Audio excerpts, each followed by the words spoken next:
नमस्कार साथियों, आप सभी का स्वागत है मानव हिंदी संस्थान में। और इससे पहले हमने आदिकाल के जो सिद्ध साहित्य और नाथ साहित्य को पढ़ चुके हैं। और उससे पहले जो सत्र हुए थे उसमें हमने हिंदी साहित्य इतिहास की जो लेखन परंपरा है उसको जाना था और कुछ तथ्यों को जाना था। तो आज जो अपनी बात होगी वो होगी जैन साहित्य पर। तो जो जैन साहित्य है वो 8वीं सदी से 13वीं सदी के बीच में लिखा गया है। और जैन साहित्य जो है वो पश्चिम भारत में लिखा गया।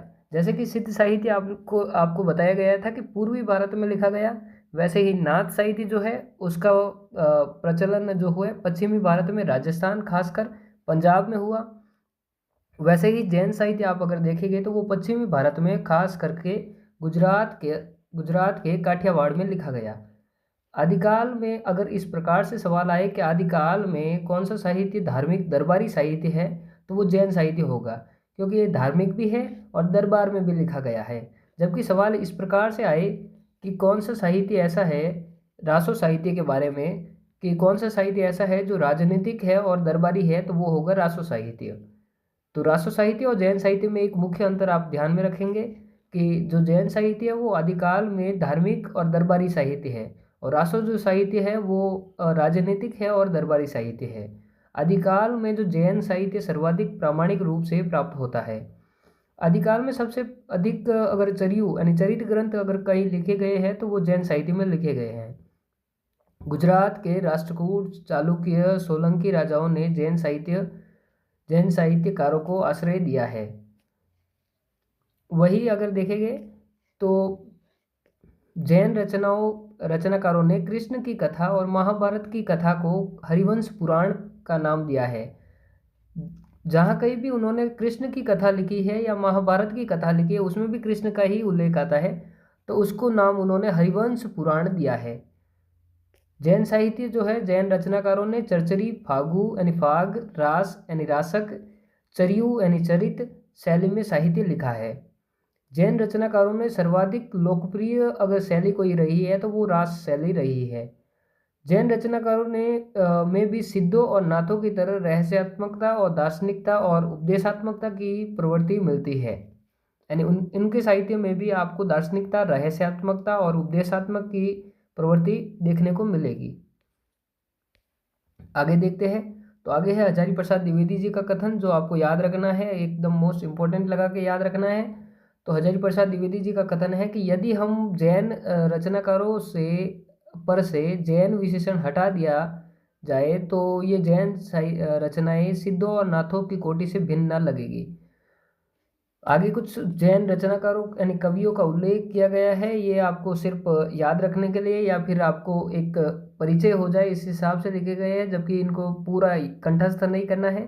स्वयंभू, पुष्पदंत, आचार्य देवसेन, धनपाल, आचार्य मुनि राम सिंह, अभयदेव सूरी, अम्बदेव सूरी, विजयसेन सूरी, जीन पदम सूरी, हरिभद्र सूरी, राजशेखर, आसगु कवि और जीन दत्त सूरी, जीन धर्मसूरी, मेरुतुंगसूरी, हेमचंद्र, जोइंदु, श्री धर्मसूरी, श्री चंद्रमुनि, कनकाम्बर मुनि, उद्योतन सूरी, शालिभद्र सूरी, भुवन तुंगसूरी, विनय चंद्र सूरी, विमल चंद्र सूरी, प्रज्ञा तिलक, सोमप्रभ सूरी, सुमति गुणी। आगे इनको आपको याद नहीं करना है, कंठस्थ नहीं करना है, जबकि इनकी रचनाएं आगे मैं जब बताऊंगा तो इनकी रचनाओं को आपको मोस्ट जो है उनकी रचनाओं को आपको याद रखना है। आगे जो रचनाएं लिखी गई है वो एक जैसे नाम वाले कवि यानी एक जैसे नाम वाले मोस्ट कवियों का उल्लेख किया गया है। तो पहले जो कवि है वो है पलहण। पलहण की रचना आपको याद रखनी है आबू रास। और एक वैसा ही नाम है कलहण। कलहण की रचना को आपको याद रखना है आबू रासो।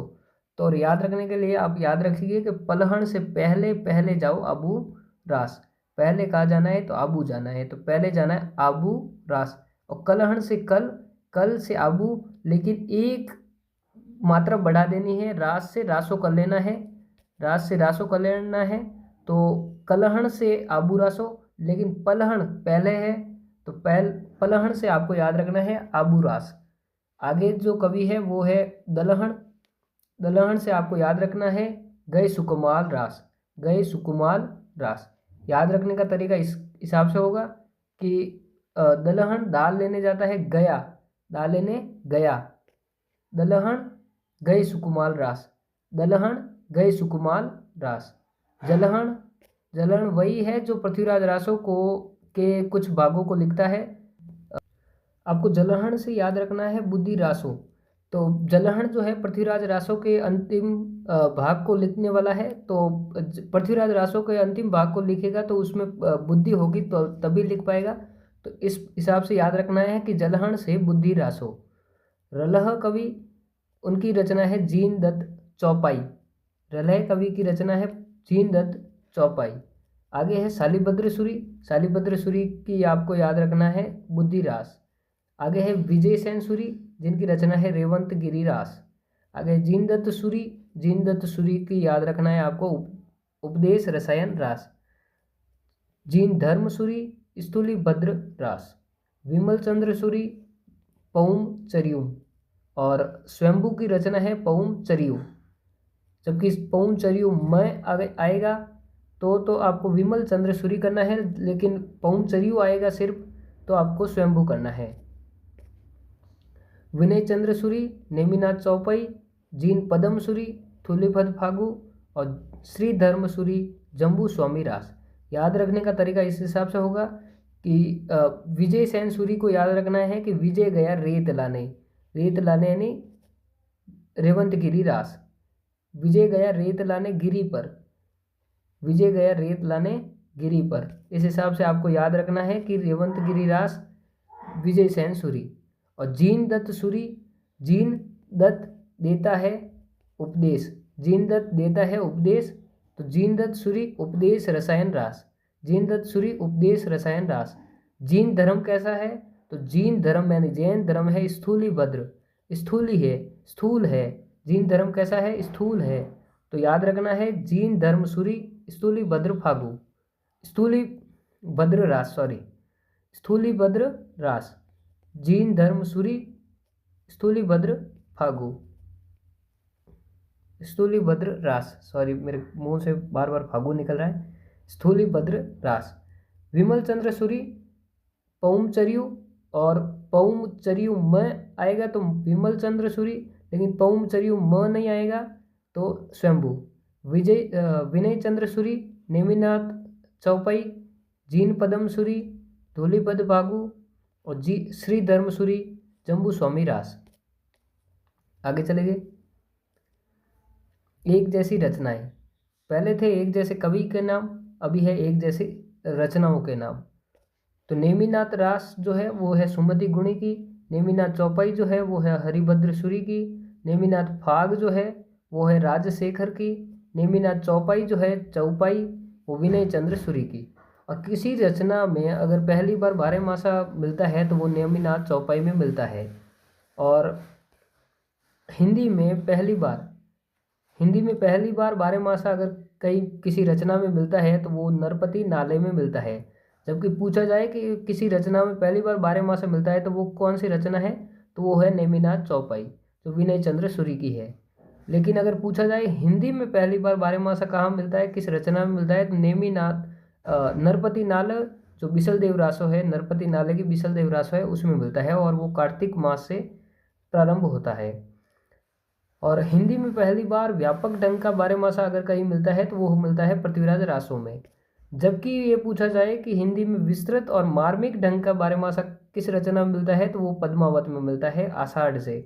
इसकी पहली पंक्ति आती है चढ़ा आषाढ़ गगन गन गाजा। कुछ प्रश्न देख लीजिए रास परंपरा को लेकर और जैन साहित्य को लेकर कुछ प्रश्न है जो सीधे सीधे पूछे जाते हैं। तो वो है रास परंपरा का पहला ग्रंथ कौन सा है, तो वो है रिपुदारण रास जो संस्कृत भाषा में लिखा गया। आपसे पूछा जाए कि रास परंपरा का पहला ग्रंथ कौन सा है, तो वो होगा रिपुदारण रास। जबकि आपसे पूछा जाए कि रास परंपरा की विधिवत शुरुआत किस रचना से मानी जाती है, तो वो विधिवत शुरुआत मानी जाती है उपदेश रसायन रास से जो जीन दत्त सूरी की रचना है। अगला सवाल है कि रास परंपरा का सर्वश्रेष्ठ ग्रंथ कौन सा है, तो वो है भरतेश्वर बाहुबली रास जो शालिभद्र सूरी का है।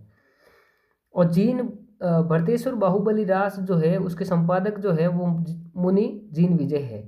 गणपति चंद्र गुप्त ने शालिभद्र सूरी को हिंदी का प्रथम कवि माना है, और गणपति चंद्र गुप्त और डॉक्टर दशरथ शर्मा तथा मुनि जीन विजय ने रास परंपरा का प्रथम ग्रंथ माना है भरतेश्वर बाहुबली रास को। आगे चलेंगे। प्रथम ऐतिहासिक ग्रंथ कौन सा है अगर पूछा जाए तो वो नाम होगा पंच पांडव चरित, जो शालिभद्र सूरी का है। आगे चलेंगे तो आगे हम अध्ययन करेंगे। जैन साहित्य जो है वो मूलतः पद्य में लिखा गया है। जैसे कि मैंने आपको बताया था कि जो नाथ साहित्य है उसमें पद्य और गद्य दोनों का प्रयोग किया गया था, और जो सिद्ध साहित्य था वो बिल्कुल ही पद्य में लिखा गया था, जबकि जैन साहित्य भी ऐसा है कि पूरा पद्य में लिखा गया है। जबकि गद्य केवल कहीं कहीं टिप्पणियों के रूप में मिलता है, और इन गद्य टिप्पणियों को टब्बा कहा जाता है। ये आपको याद रखना है क्योंकि ये पहले भी पूछा गया है सवाल, और असिस्टेंट प्रोफेसर के एग्ज़ाम में पूछा गया था कि टब्बा क्या है। तो टब्बा जो है जैन साहित्य से लेकर लिया गया शब्द है, वो जो जैन साहित्य में लिखा गया शब्द है। गद्य केवल कहीं कहीं टिप्पणियों के जो रूप में लिखा गया है उसको टब्बा का कहा गया है। जैन साहित्य अपभ्रंश में लिखा गया है, अपभ्रंश भाषा है उसकी, और अर्धमागधी अपभ्रंश का प्रभाव उस पर देखा जाता है। अगले जो कवि अपने हैं वो जैन साहित्यकार है, वो है स्वयंभू। आपको याद रखना है, ज़्यादातर साहित्यकार तो नहीं है इस आदिकाल में, लेकिन फिर भी जो भी साहित्यकार है उनको आपको रचनाकार है उनको आपको याद रखना है कि कौन सा रचनाकार किस काल का है और उनकी रचनाएं कौन सी है। तो जो स्वयंभू है, स्वयंभू 8वीं सदी के रचनाकार है, और जिनका जन्म 783 ईस्वी में हुआ है। और अपभ्रंश के वाल्मीकि इनको कहा जाता है। वाल्मीकि कहने के पीछे इनकी रचना है पौमचरियु, जो एक राम कथा पर आधारित रचना है। सर्वप्रथम बयाणी ने अपभ्रंश का वाल्मीकि इनको कहा है, और इनकी रचना है पौमचरियु। पौमचरियु इनकी रचना है, लेकिन सवाल पूछा जाए कि प्राकृत भाषा में पौमचरियु के रचना करने वाले कवि कौन से हैं, तो वहाँ उत्तर होगा विमल चंद्र सूरी। जबकि इनकी जो पौमचरियु रचना है वो है अपभ्रंश में लिखी गई। अपभ्रंश में लिखी गई रचना जो है पौमचरियु वो है स्वयंभू की, जबकि पौमचरियु आपको पूछा जाए प्राकृत में जो लिखी गई है वो है विमल चंद्र सूरी की। आपको इसको विशेष याद रखना है। और जो पौमचरियु है उसका नाम विमल चंद्र सूरी के साथ जुड़ने के साथ ही म एक शब्द जुड़ जाता है उसके साथ, पौमचरियुम। तो जो पौमचरियुम है या पौमचरियु पूछा जाए अगर प्राकृत भाषा से पूछा जाता है तो वो तो उत्तर होगा विमल चंद्र सूरी, लेकिन अपभ्रंश भाषा के साथ पूछा जाता है तो वो उत्तर होगा स्वयंभू। आगे जो दिया गया है वो रामायण को लेकर फैक्ट दिए गए हैं। तो जो रामायण है वाल्मीकि कृत रामायण है उसमें श्री राम को महापुरुष के रूप में दिखलाया गया है। जब और यहाँ राम जो है, यहाँ जो श्री राम है वो यथार्थवादी धरातल पर स्थित है। जबकि और वाल्मीकि ने शंभुक वध और सीता परित्याग की घटना का विस्तार से दर्शाया है। जबकि अगर तुलसीदास की रामचरितमानस देखेंगे तो तुलसीदास के जो श्री राम है वो अवतारी भगवान के रूप में चित्रित किया है। तुलसी के राम जो आदर्शवादी धरातल पर स्थित है, और यही कारण है कि तुलसीदास ने रामचरितमानस में शंभुक वध और सीता परित्याग की घटना का वर्णन नहीं किया है, और किया भी है तो बहुत ही संक्षिप्त में किया है। आगे चलेंगे। यहाँ रामचरितमानस यानी रामायण की कथा को आधार बनाकर कुछ तुलनात्मक अध्ययन दिया गया है। तो उसमें है वाल्मीकि कृत रामायण। जो वाल्मीकि रामायण है वो लौकिक संस्कृत में लिखी गई है। दूसरी है स्वयंभू के द्वारा लिखी गई राम कथा जो पौमचरियु है, जो प्रथम जैन रामायण है, अपभ्रंश में लिखी गई है। तुलसीदास कृत जो रामचरितमानस है वो साहित्यिक अवधी भाषा में लिखी गई है। जो वाल्मीकि रामायण है इसमें 7 कांड है, और तुलसीदास द्वारा लिखी गई रामचरितमानस में भी 7 कांड है। जबकि स्वयंभू द्वारा लिखी गई पौमचरियु जो है प्रथम जैन रामायण उसमें 5 कांड और 12,000 श्लोक है। वाल्मीकि कृत जो रामायण है उसके कांड इस प्रकार से है। बालकांड है, उसमें अयोध्या कांड है, अरण्य कांड है, किष्किंधा कांड है, सुंदर कांड है, युद्ध कांड है और उत्तर कांड है। वाल्मीकि और तुलसीदास के रामायण में 7 कांड है, और नामकरण भी आप देखेंगे तो लगभग एक से है। सिर्फ अगर आप देखेंगे बदलाव तो वो युद्ध कांड को वाल्मीकि के द्वारा लिखा गया युद्ध कांड है वही उसी का नाम तुलसीदास जी ने लंका कांड कर दिया है। और तुलसीदास जी की रामचरितमानस को अपने आगे पूरा अध्ययन भी करेंगे, जबकि आप देख लें कि बालकांड जो है वो सबसे बड़ा कांड है, अयोध्या कांड जो है वो हृदय कांड है, और किष्किंधा कांड जो है वो सबसे छोटा कांड है, और सुंदर कांड जो है सबसे लोकप्रिय कांड है। जबकि स्वयंभू की अगर बात करें आप, तो स्वयंभू द्वारा लिखी गई पौमचरियु जो राम कथा है, रामायण है अपभ्रंश की, उसमें पांच पांच कांड है, जिसमें पहला कांड है विद्याधर कांड, दूसरा है अयोध्या कांड, तीसरा है सुंदर कांड, चौथा है युद्ध कांड, और पांचवा है उत्तर कांड। तो इसमें अरण्य कांड और किष्किंधा कांड का जिक्र नहीं किया गया है, बाकी तो सभी कांडों को यानी बाल कांड का नाम विद्याधर कांड कर दिया गया है। आगे चलते हैं। स्वयंभूकृत जो पौमचरियु है पद्मचरित या जैन रामायण उसको कहा जाता है, वो ब्रंश भाषा की पहली जैन रामायण है। और दोहा और चौपाई का विशिष्ट प्रयोग इसमें करते हुए स्वयंभू ने कड़वकबद्ध शैली यानी कड़वक शैली का प्रयोग पहली बार किया है। स्वयंभू को छंदस चूड़ामणि कहा जाता है, और भोलाशंकर व्यास ने स्वयंभू को अपभ्रंश का कालिदास भी कहा है। इसको भी आप याद रखेंगे कि भोलाशंकर व्यास ने स्वयंभू को अपभ्रंश का कालिदास कहा है। और स्वयंभू की और एक उपाधि है, वो है कविराज चक्रवर्ती। स्वयंभू के द्वारा लिखी गई अन्य रचनाएं आप देखेंगे तो उसमें है स्वयंभू की रचना है पौमचरियु, और जिसे जैन रामायण या पद्मचरित कहते हैं। दूसरी है रिठे नेमिचरियु जो अरिष्ट नेमिचरियु या हरिवंश पुराण नाम से भी जानी जाती है। तीसरी है नय कुमार चरियु जिसे नाग कुमार चरित या पंचमी चरित भी कहा चरियु भी कहा जाता है। और चौथी है स्वयंभू चरित छंद। जो रिठे नेमी चरियु है उसमें कृष्ण कथा मिलती है। पौमचरियु में राम कथा मिलती है, जबकि रिठे नेमी चरियु में कृष्ण कथा मिलती है। हरिवंश पुराण और नए कुमार चरियु जो है के नाम से स्वयंभू और पुष्पदंत दोनों ही ने ही रचनाएं लिखी है। जबकि सबसे ज़्यादा अगर ख्याति अगर पूछी जाए कि इन दोनों में से सबसे प्रसिद्ध किसकी हुई, तो वो पुष्पदंत की हुई है। आगे चलेंगे। पौमचरियु जो है, पौमचरियु को स्वयंभू के सबसे छोटे पुत्र त्रिभुवन स्वयंभू ने पूर्ण किया है। और स्वयंभू हिंदी के पहले विनम्र कवि है, और पौमचरियु में लिखा है इन्होंने कि मेरे जैसा को कवि कोई दूसरा नहीं होगा। रामकुमार वर्मा ने स्वयंभू को हिंदी का पहला कवि माना है।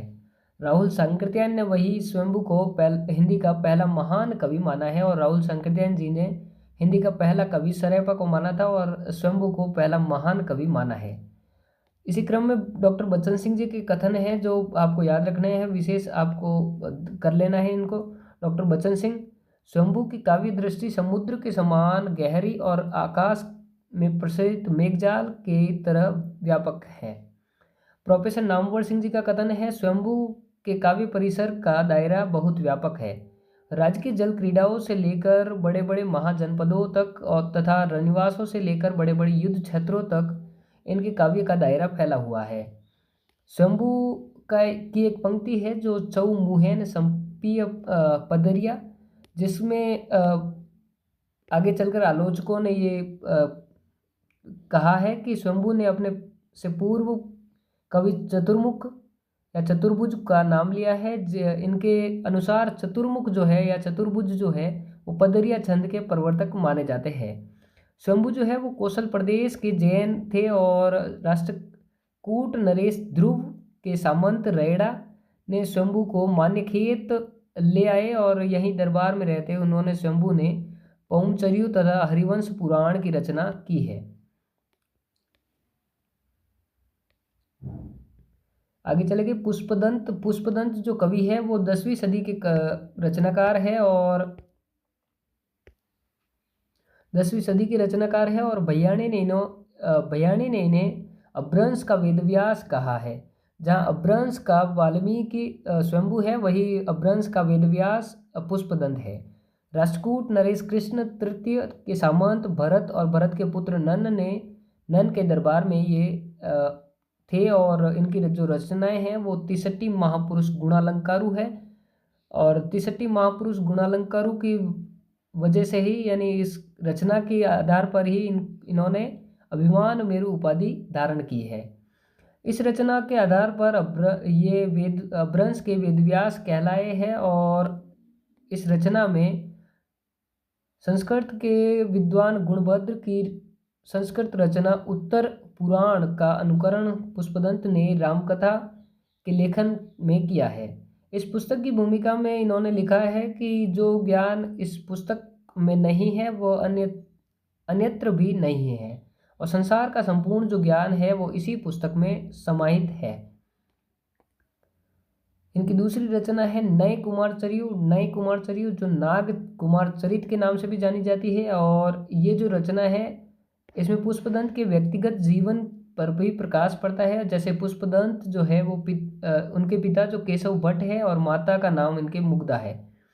प्रारंभ में पुष्पदंत शैव थे और बाद में जैन धर्म ग्रहण कर लिया था। डॉक्टर बच्चन सिंह जी ने इस ग्रंथ की भाषा को ब्राह्मण अपभ्रंश का प्रभाव इस ग्रंथ की भाषा पर ब्राह्मण अपभ्रंश का प्रभाव देखा है और अतः डॉक्टर बच्चन सिंह जी का अनुमान है कि ये संभवतः उत्तर भारत के निवासी रहे होंगे। इनकी अन्य रचनाएं हैं जसहर चर्यु जो यशोधरा चरित के नाम से भी जानी जाती है और चौथा जो ग्रंथ रचना है वो है कोश ग्रंथ। पुष्पदंत जो है पुष्पदंत में सांप्रदायिक आग्रह कूट कूट कर भरा हुआ था क्योंकि ये ज़्यादातर जैन अपने जो साहित्य है अपने जो कम्युनिटी है समाज है उसी की बढ़ाई करते रहते थे और बाकी का विरोध करते रहते थे। शंभू की सहृदयता इन्हें विरासत में नहीं मिली है और पुष्पदंत में खंडन का जोश भरा हुआ है। इन्होंने उत्तर भारत की ब्राह्मणवादी राम कथा को ध्वस्त कर दिया है। पुष्पदंत जैन धर्म के धार्मिक सिद्धांतों का प्रचार करते दिखलाई देते हैं और इनकी उपाधियां जो है वो काव्यपीश, अभिमान मेरु, काव्य रत्नाकर, कवि कुल तिलक है। पुष्पदंत से आपको याद रखना है कि ये इनकी जो रचना है 63 महापुरुष गुणालंकारु उसको विशेष आपको याद रखना है और नए कुमारचर्यु जो उससे उनके व्यक्तिगत जीवन पर प्रकाश पड़ता है और इनकी जो भाषा है अपभ्रंश है और बच्चन सिंह जी ने ब्राह्मण अपभ्रंश का इन पर प्रभाव देखा है। ये बातें भी आपको ध्यान में रखनी है और अपभ्रंश का वेदव्यास पुष्पदंत है और इनकी जो उपाधि है अभिमान मेरु, काव्यपीश, काव्य रत्नाकर और कवि कुल तिलक, ये आपको ध्यान में रखना है। अगले जो रचनाकार है वो बहुत इंपॉर्टेंट है, आचार्य देवसेन जो 10वीं सदी के रचनाकार है और इनकी रचना जो है वो श्रावकाचार है जो 933 ईस्वी में उपलब्ध होती है और 250 दोहे जिसमें सम्मिलित है। एक ग्रंथ के रूप में हिंदी का प्रथम रचना जो मानी जाती है वो श्रावकाचार ही है जो एक ग्रंथ के रूप में मिलती है। इस रचना में गृहस्थ जीवन के कर्तव्यों का सुंदर व्याख्या मिलती है और श्री धर्मसूरी कृत जम्बू स्वामी राज जो है उसमें गृहस्थ जीवन की मधुरता की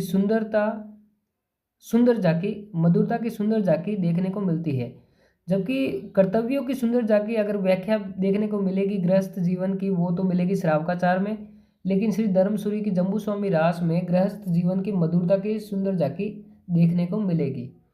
इनकी अन्य रचनाएं आचार्य देवसेन की अन्य रचनाएं जो है वो है नए चक्र, लघु नए चक्र और व्रत नए चक्र। व्रत नए चक्र का अन्य नाम जो है दब सहाव पयास है जिसे द्रव स्वभाव प्रकाश भी कहते हैं और डॉक्टर बच्चन सिंह जी ने के अनुसार इस रचना को देवसेन के शिष्य माइल धवन ने लिखा है, जबकि इनकी प्रसिद्धि जो है देवसेन की वो व्रत नए चक्र से ही है। फिर भी बच्चन सिंह जी का कथन इस प्रकार से है कि ये तो रचना माइल धवल के द्वारा लिखी गई है जो देवसेन के शिष्य है। आचार्य देवसेन जिस रचना से विख्यात हुए हैं वो बृहत नए चक्र एंड दब सहाव पयास है, जबकि बच्चन सिंह जी का कथन भी आप याद रखेंगे कि दब सहाव पयास यानी व्रत नए चक्र जो है वो माइल धवल द्वारा लिखी गई है। आगे देखिए अन्य रचना जो देवसेन कृत लिखी गई है तो वो है आराधना सार, सावय दम दोहा, दर्शन सार, तत्वसार और भावसार, जबकि विभाग सार एक जैसे नाम में विभाग सार याद रखें विद्यापति का है, जबकि भावसार, तत्वसार, दर्शन सार और आराधना सार ये देवसेन कृत रचनाएं हैं। अगले जो जैन साहित्यकार है वो मुनिराम सिंह है। और मुनिराम सिंह से प्रश्न एक ही है सीधा कि कौन सा इनकी रचना कौन सी है, तो वो है पाहुड़ दोहा, जिसमें 222 दोहे मिलते हैं और 11वीं सदी के रचनाकार है। और ये रचना दोहों का उपकार या दोहों का उपहार नाम से जानी जाती है। और संपूर्ण जैन परंपरा में मुनिराम सिंह सर्वश्रेष्ठ रहस्यवादी कवि है। ये याद रखेंगे कि सर्वश्रेष्ठ जैन रचनाकारों में सर्वश्रेष्ठ रहस्यवादी कवि कौन है, तो मुनिराम सिंह है। अब वैसे भी याद रख सकते हैं कि रहस्य तो राम में है, तो मुनिराम सिंह में रहस्यवाद है। रहस्यवादी कवि अगर आपसे पूछा जाएगा जैन परंपरा में, तो वो मुनिराम सिंह को बताना है। जो पहुड़ दोहा रचना है वो 11वीं सदी के धर्म, दर्शन और इंद्रिय निग्रह को आधार बनाता है। पहुड़ का मायने क्या है, पहुड़ का अर्थ क्या है, तो वो समस्त श्रुत ज्ञान इसका अर्थ है। जबकि वो जो समस्त जो सुना हुआ ज्ञान है वो पहुड़ उसका अर्थ है। और पहुड़ दोहा में जो संकलित किया है अपने मुनिराम सिंह ने। अगले जो वाक्य है, दोहा छंद की शुरुआत सरेपा से होती है। और जबकि दोहा छंद की शुरुआत तो सरेपा से होती है, जबकि दोहा छंद की विधिवत शुरुआत आपसे पूछी जाए तो वो जोइंदू करना है। अगर विकल्प में जोइंदू ना हो तो फिर आपको मुनिराम सिंह ऑप्शन करना है। जबकि विधिवत शुरुआत अगर दोहा छंद की मानी जाएगी, वो मानी जाएगी जोइंदू द्वारा। और आदिकाल के प्रमुख रचनाओं में छंद की संख्या अगर देखेंगे आप तो श्रावकाचार है जिसमें 250 दोहे मिलते हैं। पाहुड़ दोहा है जिसमें 222 दोहे मिलते हैं। संदेश रासक है जो आदिकाल की लौकिक रचना है, जो अपने अब्दुल रहमान द्वारा लिखी गई है, जो 223 उसमें छंद है। चंदन वाला रास आपको विशेष याद रखना है, कवि आसगुद द्वारा लिखी गई है, 35 उसमें छंद है। भरतेश्वर बाहुबली रास जिसमें 205 छंद है। और बसंत विलास जिसमें 84 दोहे हैं और इसके रचनाकार भी अज्ञात है, तो इन दोनों को याद रखना है आपको। बसंत विलास के 84 दोहे और चंदन वाला रास के 35 छंद, इन दोनों को विशेष याद रखना है। और 222 क्योंकि आंकड़ा ठीक है, 222, तो पाहुड़ दोहा को भी याद रखना है, मुनिराम सिंह, तो इन तीनों को आपको याद रखना है विशेष। आगे चलेंगे तो अगले जो जैन साहित्य रचनाकार है वो है जोइंदू। जोइंदू की जो रचना है वो है परमात्मा प्रकाश और योगसार। जो दोनों ही जो रचनाएं हैं वो 6ठी सदी के धर्म, दर्शन और इंद्रिय निग्रह को आधार बनाती है। सीधे आपको तो याद रखना है कि जोइंदू की कौन सी रचना है, तो परमात्मा प्रकाश और योगसार। अगले जो जैन साहित्य रचनाकार है वो है हरिभद्र सूरी। हरिभद्र सूरी से आपको याद रखना है दूरताख्यान, इसको विशेष इंपॉर्टेंट लगा दीजिएगा। ये हास्य रस की रचना है। जैन साहित्य के ऐसी कौन सी रचना है जो हास्य रस की है, ऐसा सवाल आपसे पूछा जा सकता है, तो वो है दूरताख्यान। और अन्य जो इनकी रचनाएं हैं वो जसहर चरियू, ललित विस्तरा और नेमिनाथ चरियू। आगे जो लिखा गया है, जैन साहित्य में रस योजना आप देखेंगे तो जैन साहित्य की सर्व प्रमुख जो रस योजना है वो है शांत रस, आपको मिलेगा सभी रचनाओं में।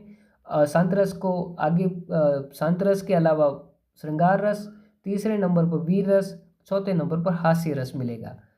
जैन दत्त सूरी है, इनकी रचना है उपदेश रसायन रास। मैंने पहले भी याद कराने के लिए कहा है कि जैन दत्त देता है उपदेश, जैन दत्त देता है उपदेश, ऐसे याद रखना है आपको। जैन दत्त सूरी उपदेश रसायन रास। और आगे है विजय सेन सूरी। विजय सेन सूरी को याद रखने के लिए आपको बताया गया था कि रेत लाने गिरी पे गया, कौन गया, विजय सेन गया। मेरा एक मित्र है विजय सेन जो रेवंत गिरी पर गया है, क्या लाने, रेत लाने, गिरी पर गया है रेत लाने, विजय सेन। जैन धर्म कैसा है, स्थूल है, स्थूली भद्र रास जो है जैन धर्म सूरी। कनकामर मुनि करकंड चरियू, क से क याद रखना है, कनकामर मुनि करकंड चरियू। आगे है अभयदेव सूरी। अभयदेव सूरी को आपको विशेष याद रखना है क्योंकि अभयदेव सूरी ने एक रचना लिखी है जो नवांग वर्तिकार इनको उपाधि दिलवाती है, वो है जय तिहुवर। ये व्याख्या करने में और टीका लिखने में अत्यंत कुशल थे और अतः जैन परंपरा में इन्हें नवांग वर्तिकार के नाम से जाना जाता है।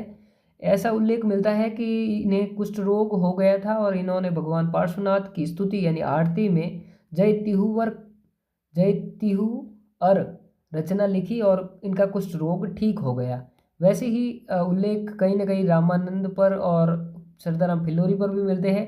और उनकी जो रचनाएं हैं, जो आरती की, जो हनुमान लला की जो रचना है, कविता है, जो आरती आजकल गाई जाती है वो रामानंद की है।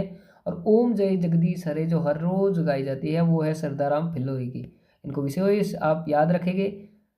ओम जय जगदीश हरे जो है सरदाराम फिल्लोरी की है और आरती की जी कुंज हनुमान लला की वो है रामानंद की। और जय तिहुवर जो रचना है वो है अभय देव सूरी की। आगे बढ़ेंगे तो आगे के जो रचनाकार है वो है अम्बदेव सूरी। अम्बदेव सूरी की रचना है संगपति समरा रास। आगे है जीन पदम सूरी जिनकी रचना है थूलीपद फागु। आगे है भुवन तुंग सूरी। तो भुवन में कौन विराजते हैं? सियाराम विराजते हैं, तो भुवन तुंग सूरी सियाराम सरयू। श्री चंद्र मुनि जिनकी रचना है पुराण सार। आसगु कवि विशेष याद रखना है आपको, जीव दया रास और चंदन बाला रास। चंदन बाला रास जो रचना है वो 35 छंदों में रचित है और लघु खंड काव्य है। विशेष याद रखना है कि लघु खंड काव्य है, जबकि खंड काव्य लिखने में इससे भी ज़्यादा दोहे लगते हैं। फिर भी ये एक लघु खंड काव्य है क्योंकि जो आपस में ये जो रचना है इसके 35 ही छंद आपस में इस तरह से क्रमबद्ध बाटे यानी लगाए गए हैं कि एक दूसरे से जुड़े हुए हैं। तो ये एक लघु खंड काव्य है चंदन बाला रास जो है आसगु कवि का, इसको याद रखना है। चंदन बाला रास जो है वो जिसकी रचना 1200 ईस्वी में जालोर में की गई है। और जालोर में की गई तो ये विशेष राजस्थान वालों के लिए तो इम्पोर्टेंट हो जाता है। आरपीएससी पूछ सकती है कि चंदन बाला रास की रचना कहाँ हुई है? जालोर में। यह रचना करुण रस का गंभीर सृष्टि करती है और चंपा नगरी के राजा दधिवाहन की पुत्री का नाम है चंदन बाला। और अगले जो रचनाकार है वो आएंगे मेरुतुंग। मेरुतुंग की जो रचना है वो है प्रबंध चिंतामणि। प्रबंध चिंतामणि का जिक्र आगे भी आएगा, आधुनिक काल में भी आएगा, उपन्यास पढ़ेंगे वही वहाँ पर भी आएगा। तो जो मेरुतुंग सूरी है उनकी रचना है प्रबंध चिंतामणि जो 1304 ईस्वी में लिखी गई और 14वीं सदी के ये रचनाकार है। और प्रबंध चिंतामणि जो है एक पौराणिक में प्रबंध चिंतामणि में प्राचीन पौराणिक राजाओं के आख्यान मिलते हैं और हजारी प्रसाद द्विवेदी ने अपना सुप्रसिद्ध उपन्यास जो है चारुचंद्र लेख वो कहीं ना कहीं प्रबंध चिंतामणि के आधार पर को आधार बनाकर लिखा गया है।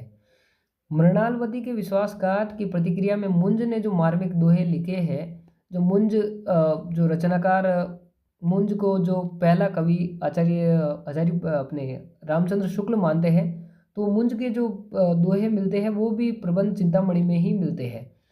तो मृणालवती के विश्वासघात में जो की प्रतिक्रिया में जो लिखे गए दोहे हैं वो भी प्रबंध चिंतामणि में ही मिलते हैं। प्रबंध चिंतामणि ऐसी जैन रचना है जिसमें जैनेतर सामग्री प्राप्त होती है। जैनेतर सामग्री को लेकर भी सवाल पूछा जा सकता है कि कौन सी ऐसी रचनाएं हैं जिनमें जैनेतर सामग्री प्राप्त होती है, तो वो है प्रबंध चिंतामणि। मेरुतुंग सूरी ने संस्कृत की रचना भोज प्रबंध के आधार पर प्रबंध चिंतामणि की रचना की है। अगले जो जैन रचनाकार है जैन आचार्य है उनका नाम है प्रज्ञा तिलक जिनकी रचना है कच्छुली रास। प्रज्ञा तिलक कच्छुली रास। धनपाल एक और रचनाकार है जिनकी रचना है भविष्यत कहा या भविष्य दत्त कहा। और जो भविष्यत कहा है वो एक सुंदर खंड काव्य है। और तिलक मंजरी एक और रचना है जो एक गद्य काव्य है। तिलक मंजरी को याद रखना है जो एक गद्य काव्य है। धनपाल की रचनाओं को याद रखना है, भविष्य दत्त कहा और तिलक मंजरी। और डॉक्टर रामकुमार वर्मा ने आदिकाल में 2 सुंदर गद्य काव्यों की चर्चा की है अपने साहित्य इतिहास में, जिसमें एक तो है धनपाल की तिलक मंजरी और एक है वादिय सिंह की गद्य चिंतामणि। ऐसा भी सवाल आ सकता है कि आदिकाल की कौन सी रचना है जो गद्य काव्य के रूप में मिलती है, तो उसका उत्तर होगा धनपाल की तिलक मंजरी या फिर ऑप्शन होगा वादिय सिंह की गद्य चिंतामणि। तो गद्य चिंतामणि उसका उत्तर माना जाएगा। आगे जो रचनाकार है, जैन साहित्यकार है, वो है जैन साहित्यकार है वो है हेमचंद्र, जो 12वीं सदी के रचनाकार है, 12वीं सदी में विद्यमान थे। इनका बचपन का नाम तो जो था वो है चंगदेव। गुजरात के सोलंकी राजा जयसिंह सिद्धराज और सिद्धराज के बेटे यानी पुत्र कुमारपाल के आश्रय में ये रहे हैं। इनकी जो रचना है हेमचंद्र की वो है सिद्ध हेमचंद्र शब्दानुशासन। आपको सीधे सीधे रचनाएं पूछी जा सकती है, और नहीं तो उसके अंदर का जो किस प्रकार का क्या विषय है उसका वो भी पूछा जा सकता है, तो वो भी आपको याद रखना है। तो ये प्राकृत व अपभ्रंश का व्याकरण रचना है, व्याकरण है। इस रचना के आधार पर हेमचंद्र संपूर्ण जैन परंपरा में सबसे बड़े व्याकरण यानी व्याकरण की ज्ञाता माने जाते हैं। हेमचंद्र जो है वो प्राकृत का पाणिनि और हेमचंद्र को प्राकृत का पाणिनि और अपभ्रंश का पाणिनि भी कहा जाता है। नोट, पाश्चात्य जो विद्वान है पिछेल उनको भी अपभ्रंश का पाणिनि कहा जाता है। और जो हेमचंद्र है उनकी एक पंक्ति है वो उनको भी याद रखना है आपको। भला हुआ जो बहनी मारा मारव कंतु। हेमचंद्र की इस पंक्ति को भी याद रखना है, ये पंक्तियाँ भी पूछी जा सकती है आपसे। और इनकी अन्य रचना है कुमारपाल चरित। कुमारपाल चरित जो रचना है हेमचंद्र की अन्य रचना जो है वो है कुमारपाल चरित, जो आपको याद रखना है कि कुमारपाल चरित। और उसके बाद जो है कुमारपाल चरित से आपको ये कंफ्यूज नहीं होना है कि कुमारपाल प्रतिबोध जो रचना है वो है सोमप्रभ सूरी की। बाद में सोमप्रभ सूरी ने हेमचंद्र की कुमारपाल चरित रचना का अनुकरण करते हुए कुमारपाल प्रतिबोध रचना की रचना की है। तो आपको ये भी याद रखना है कुमारपाल चरित जो है वो हेमचंद्र की है, जबकि कुमारपाल प्रतिबोध जो रचना है वो सोमप्रभ सूरी की है। आगे देखते हैं अन्य रचना जो है हेमचंद्र की वो है देसी नाम माला कोश। जो देसी नाम माला कोश है इसके विषय के बारे में आपसे पूछा जा सकता है कि ये देशज शब्दों का कोश ग्रंथ है, यानी एक तरह से ये शब्द कोश है जो देशज शब्दों का कोश है। और इस रचना में 18 बोलियों के शब्दों का उल्लेख देखा जा सकता है। और उद्योतन सूरी की कुवलय माला अगर आप देखेंगे तो जो जीके में भी आपने पढ़ा होगा कि इसमें भी 18 बोलियों का उल्लेख मिलता है। आगे चलेंगे तो हेमचंद्र की अन्य जो रचना है वो है प्राकृत व्याकरण। जो प्राकृत व्याकरण है उसमें इस रचना में अपभ्रंश के ग्राम्य रूपों का विस्तार से चर्चा की गई है कि अपभ्रंश के ग्राम्य रूप क्या है। और प्राकृत व्याकरण जो है प्राकृत व्याकरण रचना में भी जैनेतर सामग्री देखने को मिलती है। अन्य जो रचना है वो छंदोनुशासन और योग शास्त्र और द्वाश्रय को विशेष याद रखना है क्योंकि ये एक महाकाव्य है। जैन साहित्य में महाकाव्य बहुत ही कम देखने को मिलते हैं, जबकि ये एक द्वाश्रय जो है हेमचंद्र का महाकाव्य है। शालिभद्र सूरी की जो भरतेश्वर बाहुबली रास रचना है जिसमें 205 दोहे छंद मिलते हैं, जो 1184 ईस्वी में लिखा गया है। और यह वीर रस से प्रारंभ होता है और भरतेश्वर बाहुबली रास जो है रास परंपरा का सर्वश्रेष्ठ ग्रंथ है। मुनि जीन विजय ने भरतेश्वर बाहुबली रास का संपादन किया है और गणपति चंद्र गुप्त ने 1184 ईस्वी में हिंदी साहित्य का प्रारंभ मानते हुए शालिभद्र सूरी की को पहला कवि और भरतेश्वर बाहुबली रास को हिंदी की पहली रचना स्वीकार किया है। गणपति चंद्र गुप्त और दशरथ शर्मा और मुनिजीन विजय ने भरतेश्वर बाहुबली रास को रास परंपरा का प्रथम ग्रंथ माना है। जो भरतेश्वर बाहुबली रास है उसके अलावा मुनिजीन विजय जो अपने हैं शालिभद्र सूरी है। शालिभद्र सूरी की अन्य रचनाएं अगर आप देखेंगे तो वो है बुद्धिरास के अलावा है पंच पांडव चरित रास। जो पंच पांडव चरित रास जो है वो है ऐतिहासिक रास परंपरा का पहला ग्रंथ माना जाता नहीं है। डॉक्टर बच्चन सिंह जी के कथन आपको ध्यान में रखने हैं कि डॉक्टर बच्चन सिंह जी का कथन है कि जैन साहित्य मुख्यतः धार्मिक सिद्धांतों के प्रतिपादन में ही उलझा रहा, अतः जैन परंपरा में कोई भी बड़ा लक्षण कवि नहीं हो सका। जैन साहित्यकारों ने ऐतिहासिक पौराणिक आख्यानों का खूब सहारा लिया है।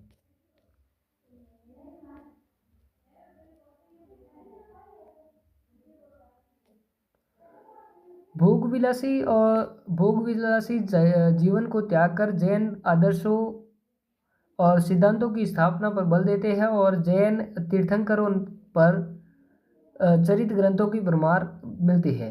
जैनों ने प्रबंध और मुक्तक दोनों ही शैलियों का प्रयोग किया है और इन्होंने प्रबंध पर अधिक बल दिया है, जबकि सिद्धों और नाथों ने मुक्तक शैली का प्रयोग किया है। प्रबंध और मुक्तक आपके ध्यान में होगा कि ये दोनों क्या है, दोनों में क्या अंतर है। तो जो प्रबंध जो आगे अंतर थोड़ा लिखा गया है, बाद में मैं समझा भी दूंगा। प्रबंध काव्य जो है, प्रबंध काव्य में पूर्वापर संबंध रहता है, जबकि मुक्तक काव्य में एक प्रत्येक पद या छंद स्वतंत्र होता है, जिसमें रसवर्षण की अभूतपूर्व क्षमता होती है। रामचरितमानस एक प्रबंध रचना है, जबकि बिहारी सतसई एक मुक्तक रचना है।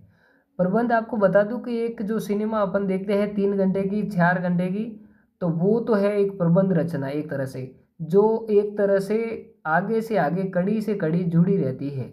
हर एक जो छंद है वो अगले छंद से जुड़ा रहता है, हर एक छंद में एक स्टोरी जो आगे से आगे चलती रहती है। जबकि जो मुक्तक रचना होती है वो एक तरह से हर एक पार्ट जो हर एक छंद है, हर एक दोहा जो है वो अपने आप में स्वतंत्र होता है।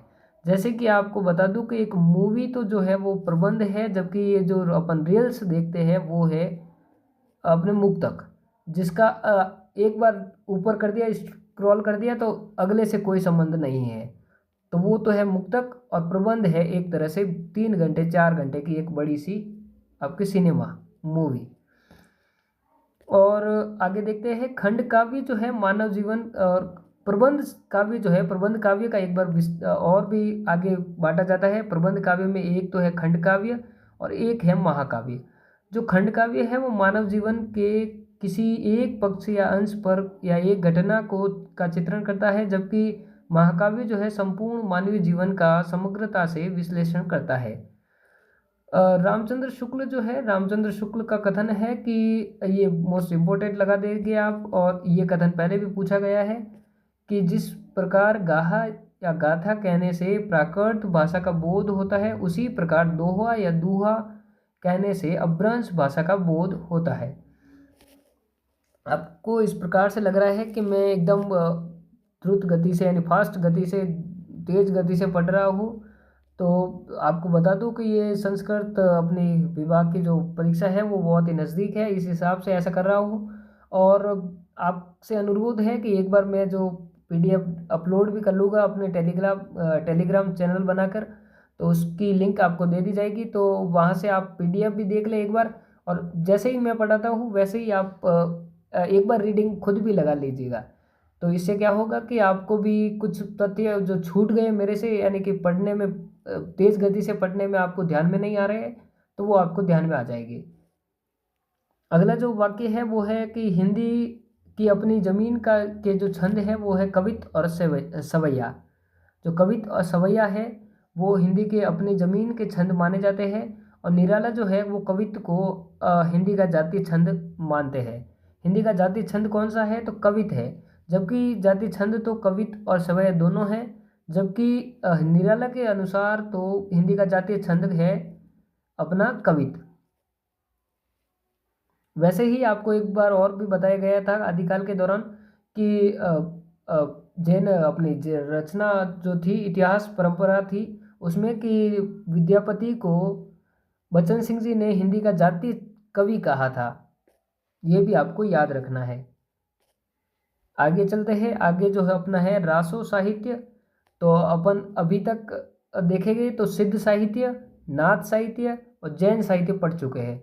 अभी जो अपना चौथा क्रम है वो है रासो साहित्य।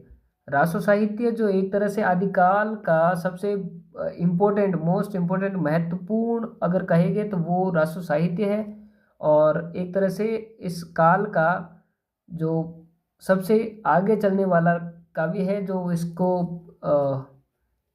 परिचय देने वाला है, परिचयात्मक अगर कोई काव्य है तो वो रासो साहित्य है।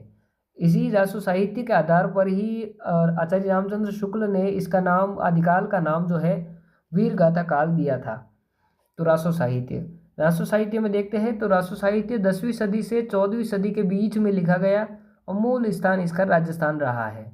आदिकाल का प्रतिनिधि साहित्य है ये रासो साहित्य। तो इसको मोस्ट इम्पोर्टेंट आप याद रखेंगे कि आदिकाल का प्रतिनिधि साहित्य कौन सा है, तो वो है रासो साहित्य। रासो का अर्थ क्या है, तो रासो कहने से ओज गुण का बोध होता है। रासो कहने से ओज गुण का बोध होता है। और अपभ्रंश में 29 मात्राओं का रासक और रासो नाम का एक छंद भी प्रयुक्त हुआ है। एक समय तक आते आते गेयता यानी गाने के अनुसार गेयता से संपन्न रचनाओं को रासो कहा जाने लगा था।